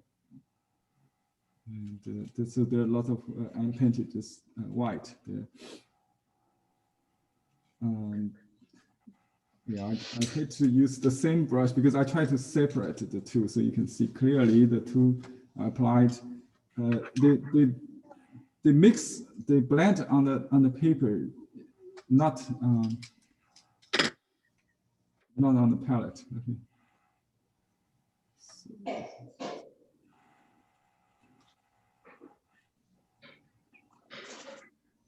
It's not really has to do with light or something more scientific. It's just you feel, if you just the balance of the. Let me mute the noise.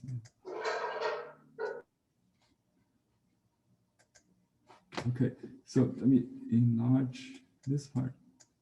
Okay. Now you see the dark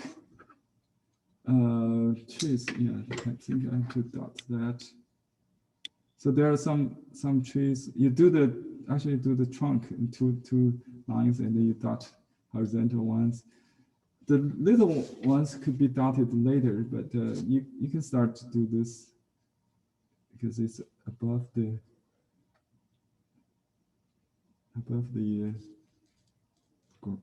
rock. You don't have to worry about it smearing. And if it's wet, you need to. So the best practice is to wait it dries, so they don't really blend into each other. They build up. Okay. And you can use dots to make a line, but not make it like a beads on a string. Try to create some rhythm still, but they could form a movement, a direction of the dragon Wang could be indicated with your dots also.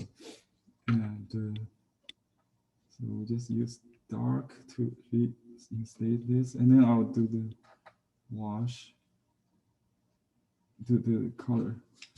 Let's just do color on this one and color on the brush. Okay, just like you can use dry brush if it's too wet. You know,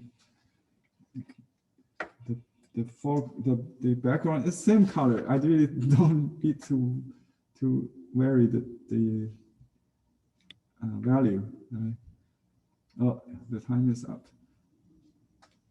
So sorry about the extension. Let me finish this quickly. This part, the mountain has a little bit green, I think, especially in this part. We have mineral green. Let's just add that.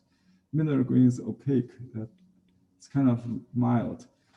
Instead of using transparent green, we use mineral green here. And it's good to have a brown, and then you add green to it.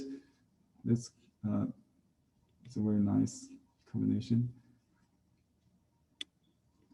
Just like that. And leave some white, it's okay.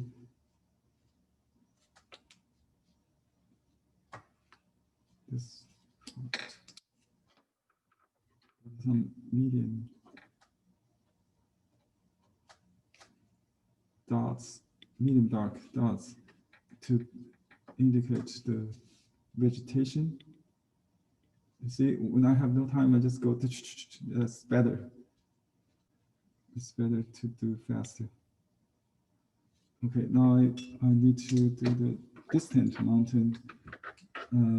You can just use indigo instead of, let me see, he has some, yeah, it's kind of a mix of indigo and little mineral. So you don't have to do exactly the same part.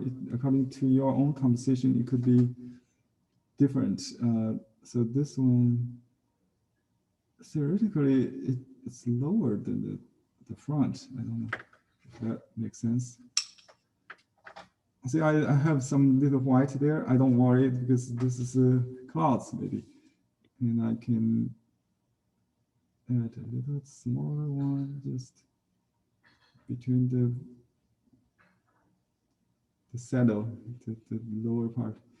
And you can use a little water to blend the bottom if you need, but not necessary, because his style is very carefree style. Just one stroke. It's very straightforward. What a la plama, that's true. A la plama is one stroke approach, no second chance. So a lot of mask dots.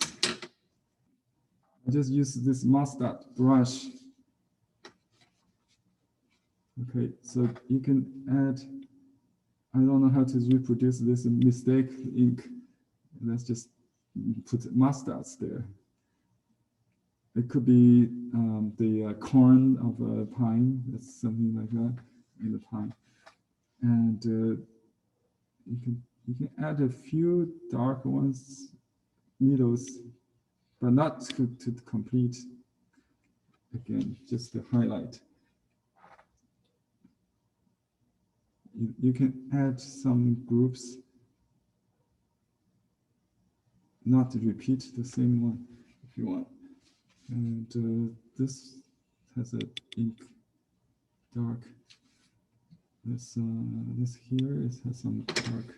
I use a clean brush to smear it. Okay, this part is a little bit light, too light. So we need to Let me see. Add a little bit dark. Not same, but not too much. What I do is I can dot with normal ink. And then if I want to lighten it, I just use a piece of rice paper, blot it, it becomes lighter. And to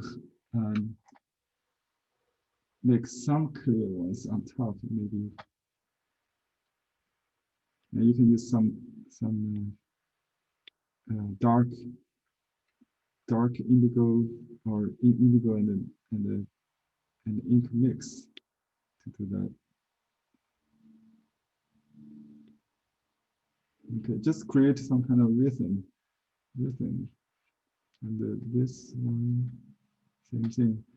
If you enlarge it, you'll see that variation of. Actually, the ink comes on top. You can use dark ink.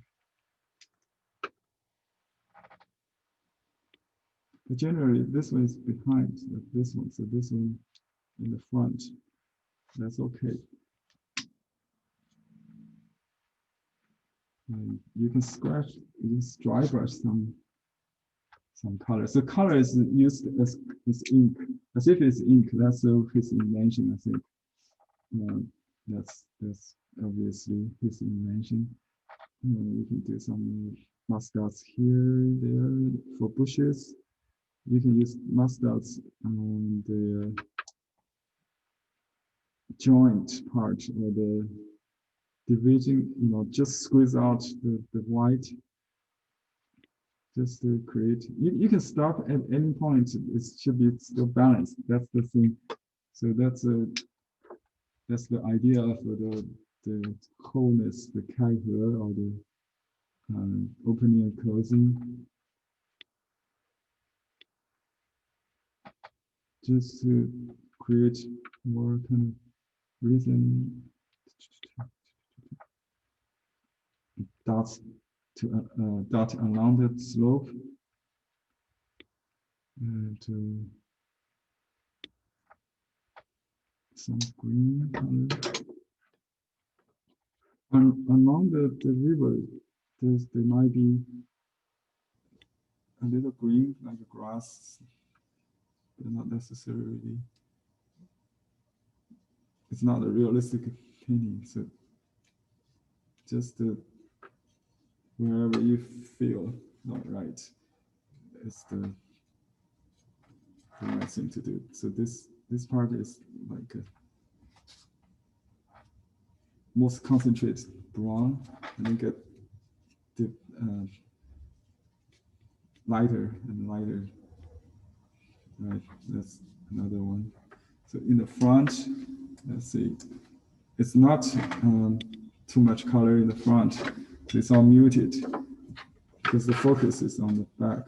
So we just use lighter ink to finish. We can mute the whole thing with more grays and a little bit color. Let's see. Just make sure the blocks are not the same size, and just vary the shape. It looks, as long as it's natural. Oops, this. All right, just like that. So Henry, the focus is on the middle right rock, right? Is that what it is? Everywhere is a focus in this kind of painting. So if you take any part off, it will fall down. Okay. Abstract answer. You understand? Uh-huh.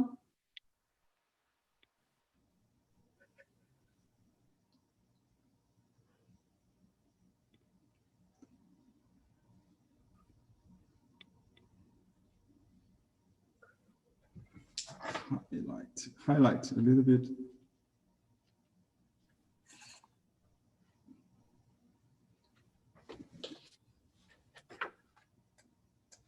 And moss dots on the rock, we call it moss dots. It's vegetation, could be, I see some grass kind of thing, like a little verticals we learned yesterday. Rob also used this technique. So on the bottom of the rock, usually there's vertical little, suggestion of reeds. He called it weeds in the dry land. We call it reeds around the water. Right? So that's, but not in the distance maybe. But we can have a little suggestion of color. Color could suggest some vegetation there. You can put some vegetation along the bottom, vertical dots, like a little suggest, of grass, that kind of thing, along the river. So it's not a flat horizontal line. You can put some little dots there. Okay, let me see.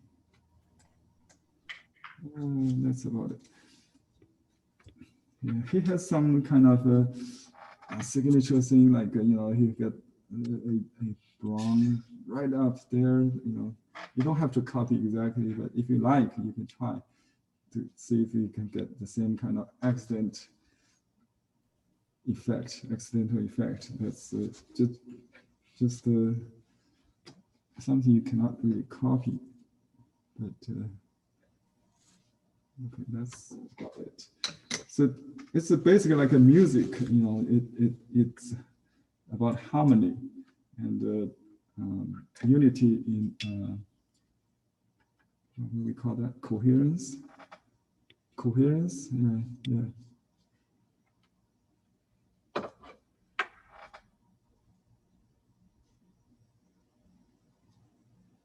So just alternate warm and cool, maybe. And let me just wash the bamboo with a little green, so you will register as bamboo.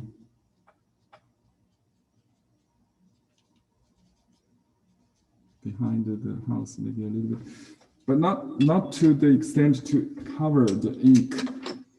Okay, that's about it. It's 4:42 now. I'm going to sign. Let's just use the title. That's Fang. His Fang colored small landscape by Ni Zai. But we cannot say Fang, right? What we will say.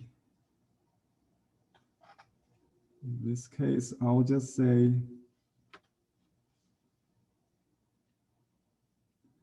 Ning style. It's kind of hard to say.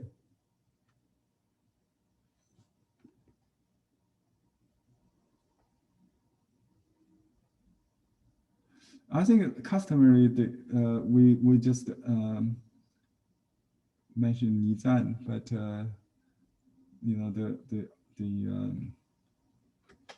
the conversation is based on Nizan's lake flat view. Right?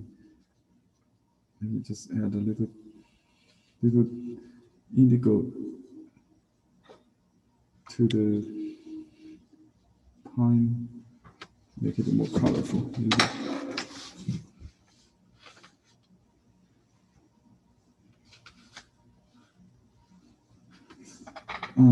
You could just sign without any title, I think. So let me see where to do that. We just find a spot. I think here we could the Emperor's seal. Especially when you have a slant like that, like the original, you have a seal there that will balance it, right? So I just put my name and maybe with a short year, the Genzi, we're still in the year of the rat. I just write very small very small, so it will not destroy the proportion.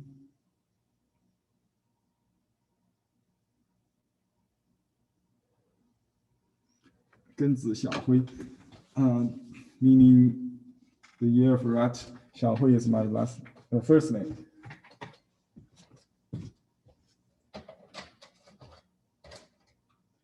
I got a small seal.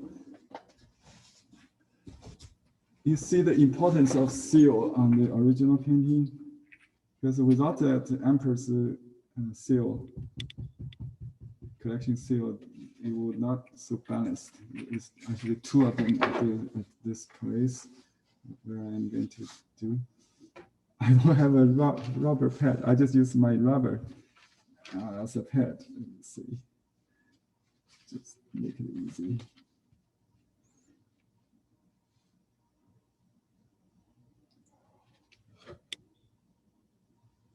Well, I can stamp right on top of this the color, I think. Because it's oil-based, it will not smear. That seals it. Let me show you the whole picture. Well, you can still work on it, even if it's already signed. I can still work on it. But basically, that's the process. And if I work on it, it will be just to make some darkest darks, maybe reinstate some. But never go to the whole thing again. Just add some strokes that everything is a stroke based, calligraphy based. So if it's lack stroke, you need to add stroke. That's the thing. So let's say we just, because originally I divide this way, I can ignore that. I just reinstate, redefine it like the way any way you want.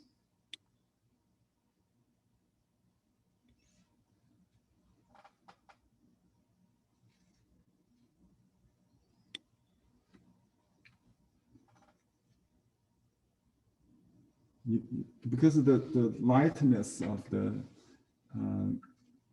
beginning, you can always change things, and if you don't like it, you just blot it away. So it just go away.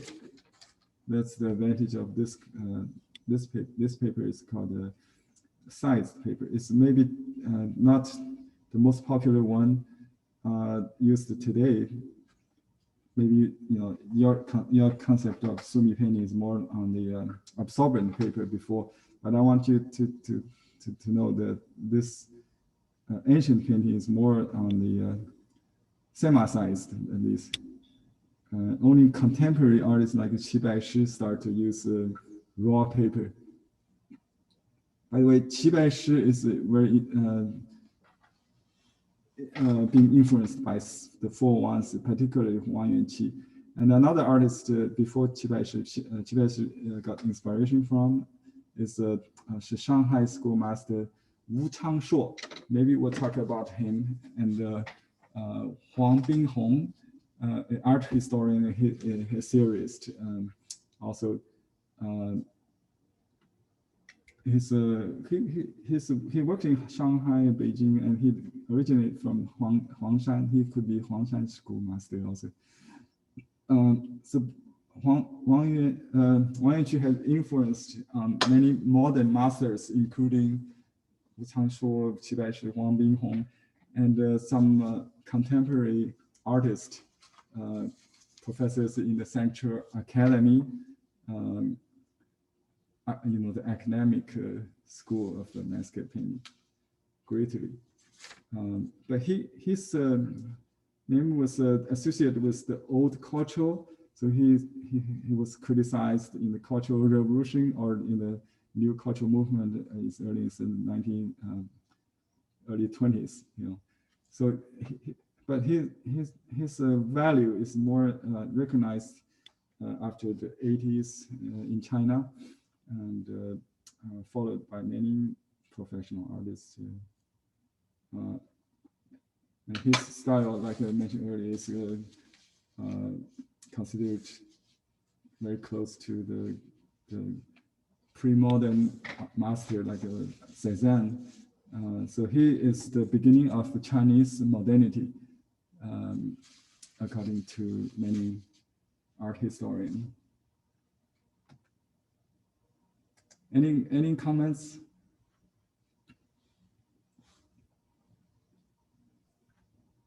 Oh, it's beautiful, Henry. Thank you.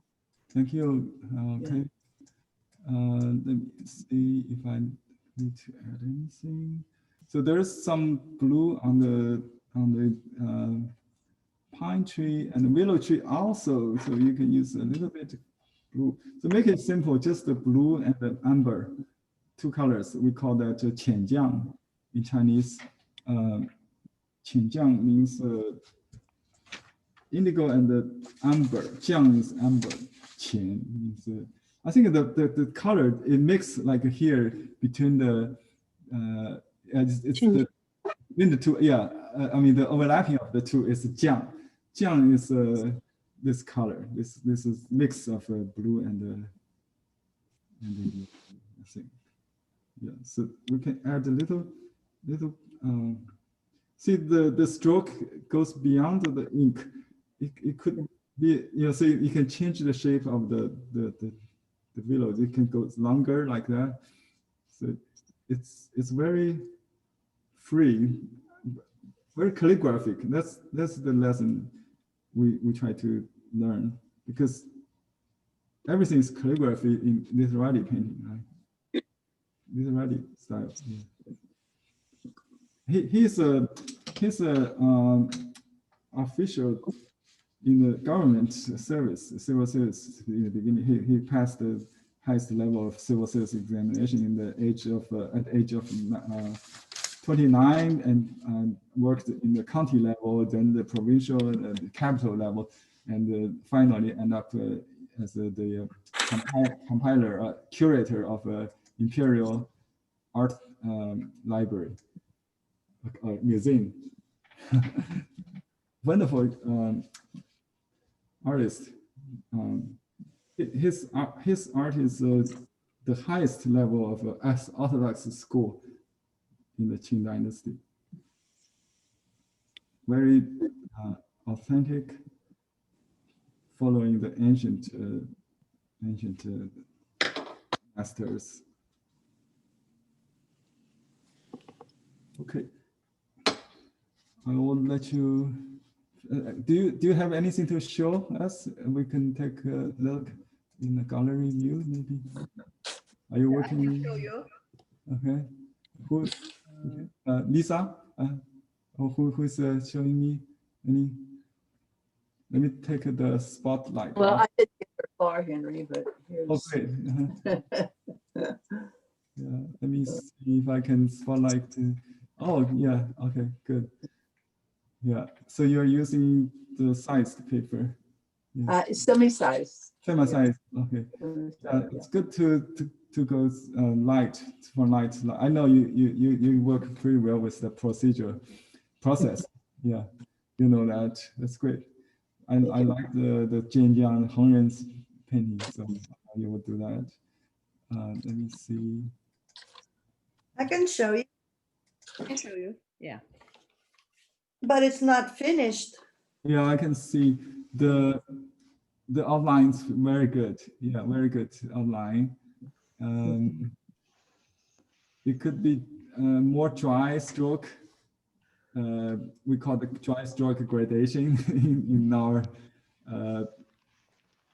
watercolor brush lesson yesterday. I call it the rubbing technique, or tap. Yeah, that kind of dry and more work here and everywhere. Yeah, just go everywhere. That's a good idea. Just start, finish it from everywhere. So you can start at any point. Yeah. Mine's too big. Gallery view. Okay, let me just unspot Susan. So anybody talks will pop, I hope. You see. Okay, so you speak something, your picture, I mean your window should pop. Let me just pin you. okay, this is let me see, light for everyone. Okay, now I can see you. What's your name again? Emily. Emily is a new student. Yeah. Let me see your work. Okay. Yeah, I see you have experience before with this material, definitely. You already finished and signed. Great. Yeah. Yeah, I like the spontaneity of it. If you spend, just paint a little slower, you will be much better. Okay. In the wholeness of just get rid of this kind of grassy stroke. Try to control more. Okay. Your grassy stroke. I mean, there's a lot of points, like the one on top. I see the point of the tip of the brush just too sharp. Just too much attention. Yeah, you want to keep it dull. I think the best word, one of the best translation for Mao is not like a rough. Rough is one side of that, but it's dull. Yeah, it's a little bit blunt. Yeah, oh, blunt. Okay. Blunt. Yeah. Okay. Look at his painting and try to get a sense, just like feel the texture of that. So okay. Yeah, just try to get that Mao to avoid the too wet kind of shining or smoothness. Try to get the Mao and the Mao is hairy. Just like Mao. Okay, Mao. Okay, look at, yeah, when I have little beard, that's Mao. It's okay, understand. Yeah. Okay. If I don't have beard, I'll just shaved. So in order not to do Mao, meaning too hairy, I don't know. No. This part is actually it's Mao. It's kind of Mao. It's hairy. It's maybe too much. So you want? Oh, because it's too wet, I think, right? Okay, yeah, or too uncontrolled. Yeah, you need to indicate if it's a branch or leaf. I see. Okay, got it. Yeah, you see what I mean? Okay, thank you. Yeah, got it. I'll try to improve. Okay, just follow the rules. That's kind of rule. You want to you have rule of the natural principles, like a tree is a tree, a rock is a rock. You also have pictorial principles: dark, light, wet, dry. Okay. Any other students? If you can see mine, might be too. Let me. Oh, it's too big. That's the bottom. You together. Let me see. It's too large. Okay, I can see you. Yeah, this is very good. Are you Stephanie? I can't hear you. Unmute yourself. Oh, it's just a start. I'm slow. What's your name? Stephanie, right? Stephanie.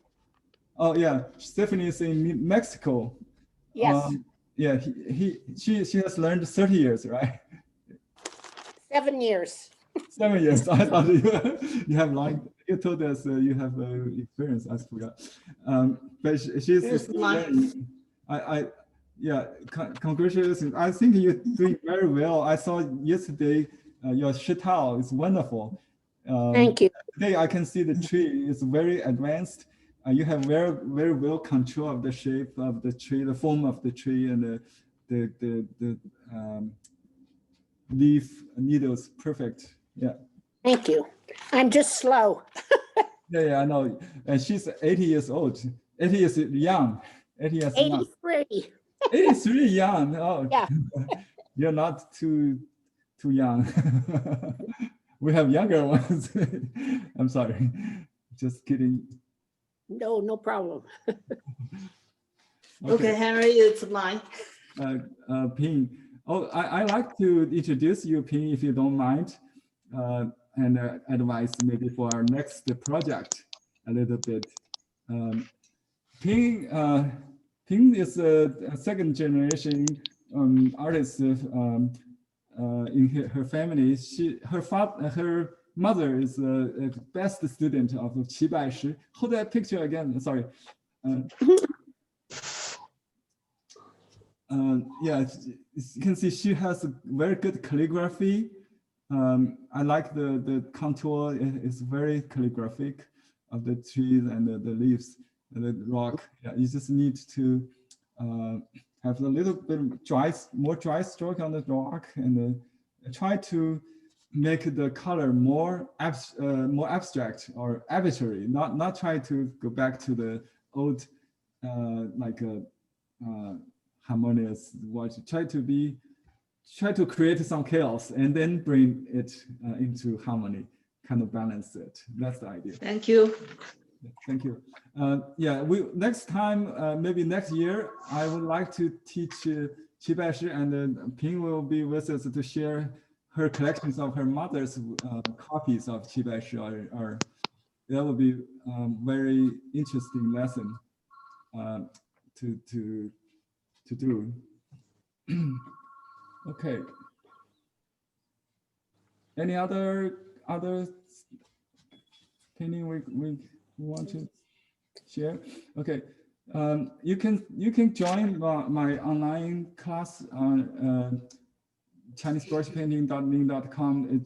The link I will send you in the handout already. It's another paid service, but it's worth for as low as $10 per month or 120 a year. You access to all the pre-recorded lessons plus the new coming up one. Even you stop paying for Zoom lessons, you can still access to the after class or before class handouts and discussions.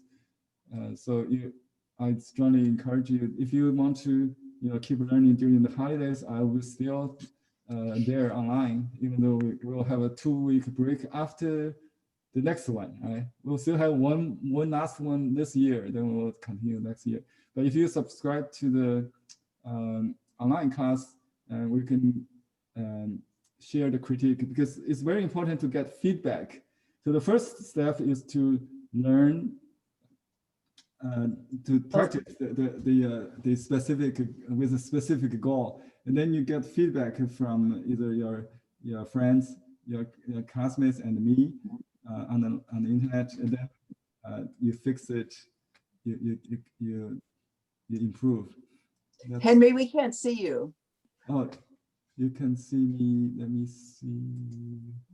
Speaker view. Let me see gallery view where I'm.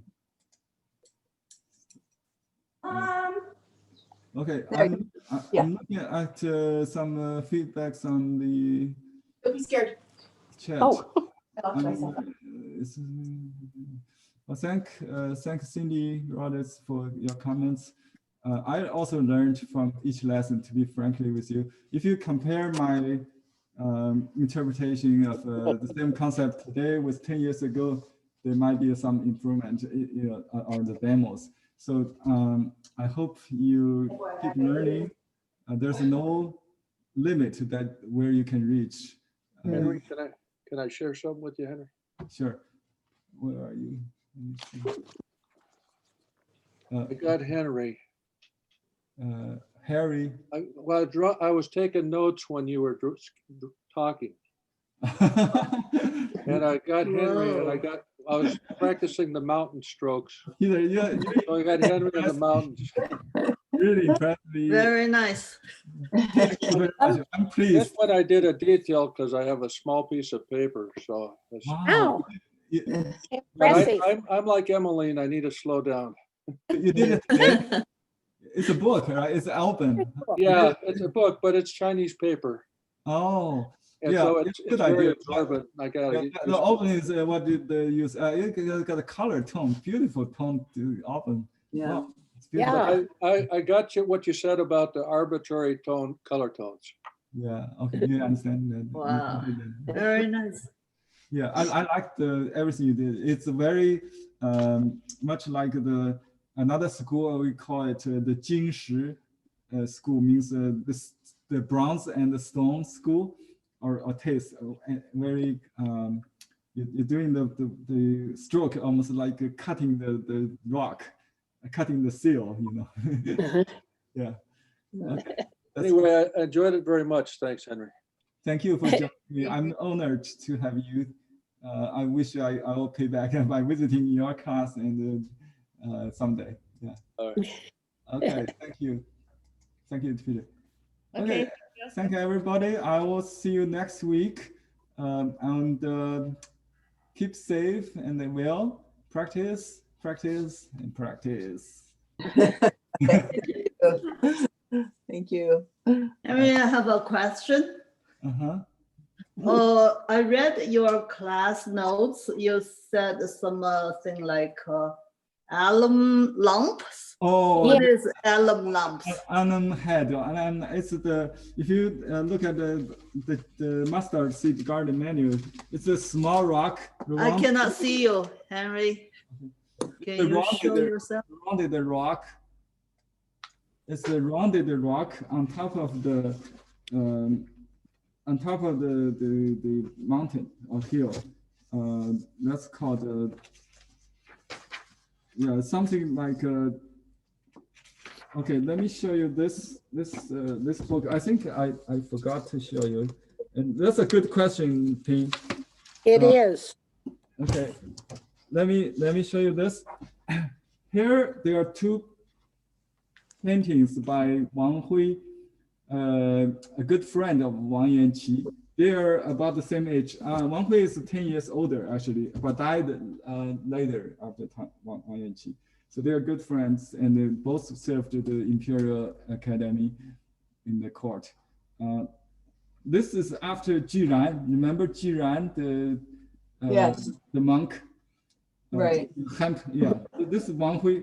So Wang Hui was regarded a grand master of his time, even by Wang Yuanqi. But Wang Hui also regards Wang Yuanqi as the better painter than himself.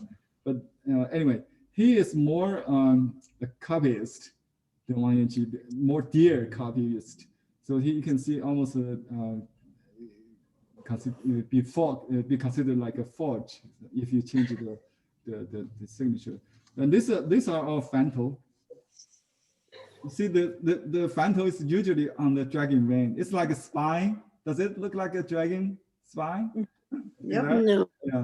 Yeah. This is all the way down there, and you can also consider the vein, the valley, as part of the veins. So this trees here also indicate the direction of the movement of the dragon vein. So on the lower part, the hollow part, right? So, yeah, so that kind of movement. That's a dragon. And where is the alum lump? Alum knots are the white rocks, little rocks on top of the hill. It's just a Chinese painting term to refer to this kind of rock. Traditionally, yeah, they just call it alum knot. Alum, literal translation, alum head or alum lam. Okay. Thank you. Thank you. And the dragon vein, yeah, I understand it's kind of chi. It's mainly connected each heap, right? Each head of the mountain. They make them connected and kind of have a movement. I don't know. I don't quite. Let me read Wang Yuanqi for you. This is a different translation. It's in Wen Fang's book. I don't know who this original translator, but he quoted with some abbreviations. So this is a good paragraph to answer your question. Although dragon vein that open and close, rise and fall, 起伏开合. Okay. Although dragon veins that open and close, rise and fall in a composition had been presented in ancient paintings, they were never clearly pointed out. Now that Wang Hui or Wang Shigu, this guy, has made them clear, all students know what to follow. The dragon man makes the breath force or 气势, breath force. We could also translate it structural tendency, remember?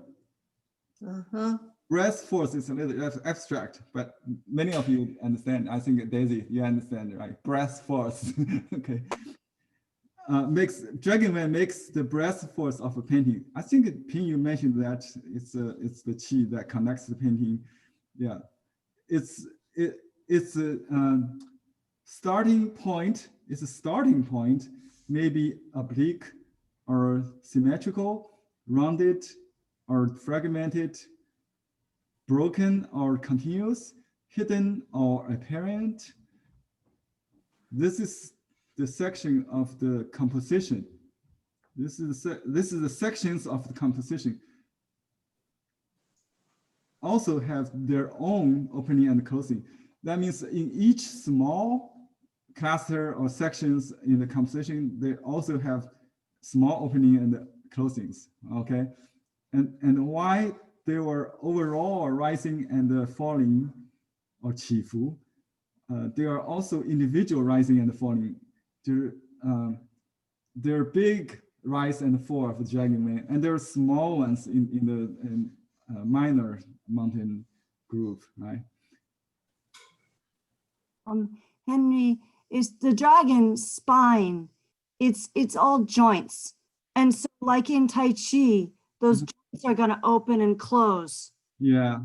Joint is going to be able to release chi, and the dragon, like, is it true the dragon has all the animals in it, and so it has everything?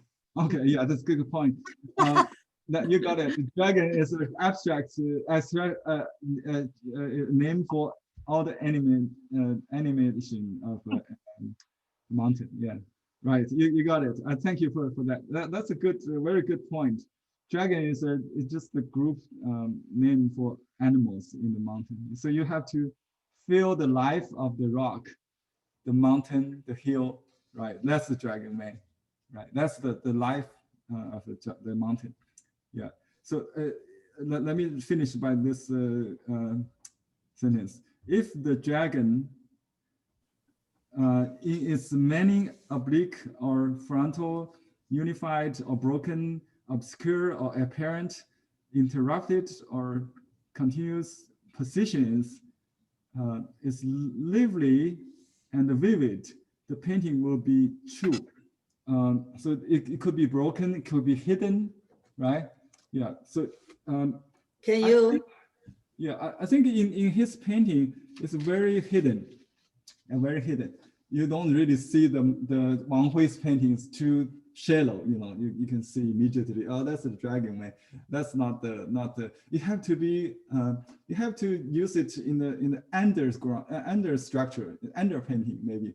And like the box we think about when we paint a rock, but you don't see the box unless you paint it in cubism. You understand? Yeah. So okay. Dragon is like the way you think when you paint, but not exactly the end result of the image on the paper. Yeah. Okay. Can you photocopy that paragraph and post it in our class? Okay. Yeah. This is a partial translation.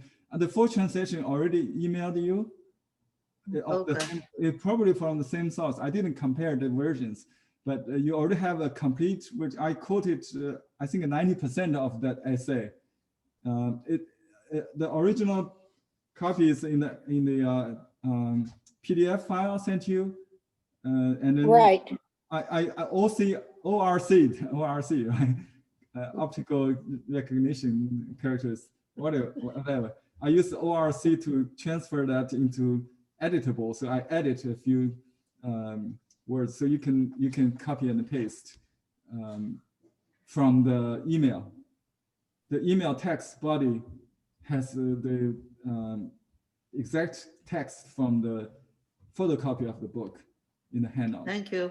Yeah. I will read that. Read that book and get that book. It's not expensive on Amazon. You can get like $11 for second hand. Yeah. Which book is that? It's the Chinese the Chinese on the art of painting. It's not the best translation, so I have to compare some, maybe better just use the Chinese version. If you can find, there's a book in Chinese, and I have the book, with the full text. Maybe you can find online. So this book has all the originals of all the quotes. So that's good. Okay, so what's that book? I cannot see it. One font. Yeah. Okay. Yeah. It's the same book here. One font. Okay. Yeah. Mind of image of mind. Yeah. Henry, what page were you reading from for the image of the mind? You have this book? Okay, great. Yeah. I have, what page is that? 184. 184, thank you. Okay.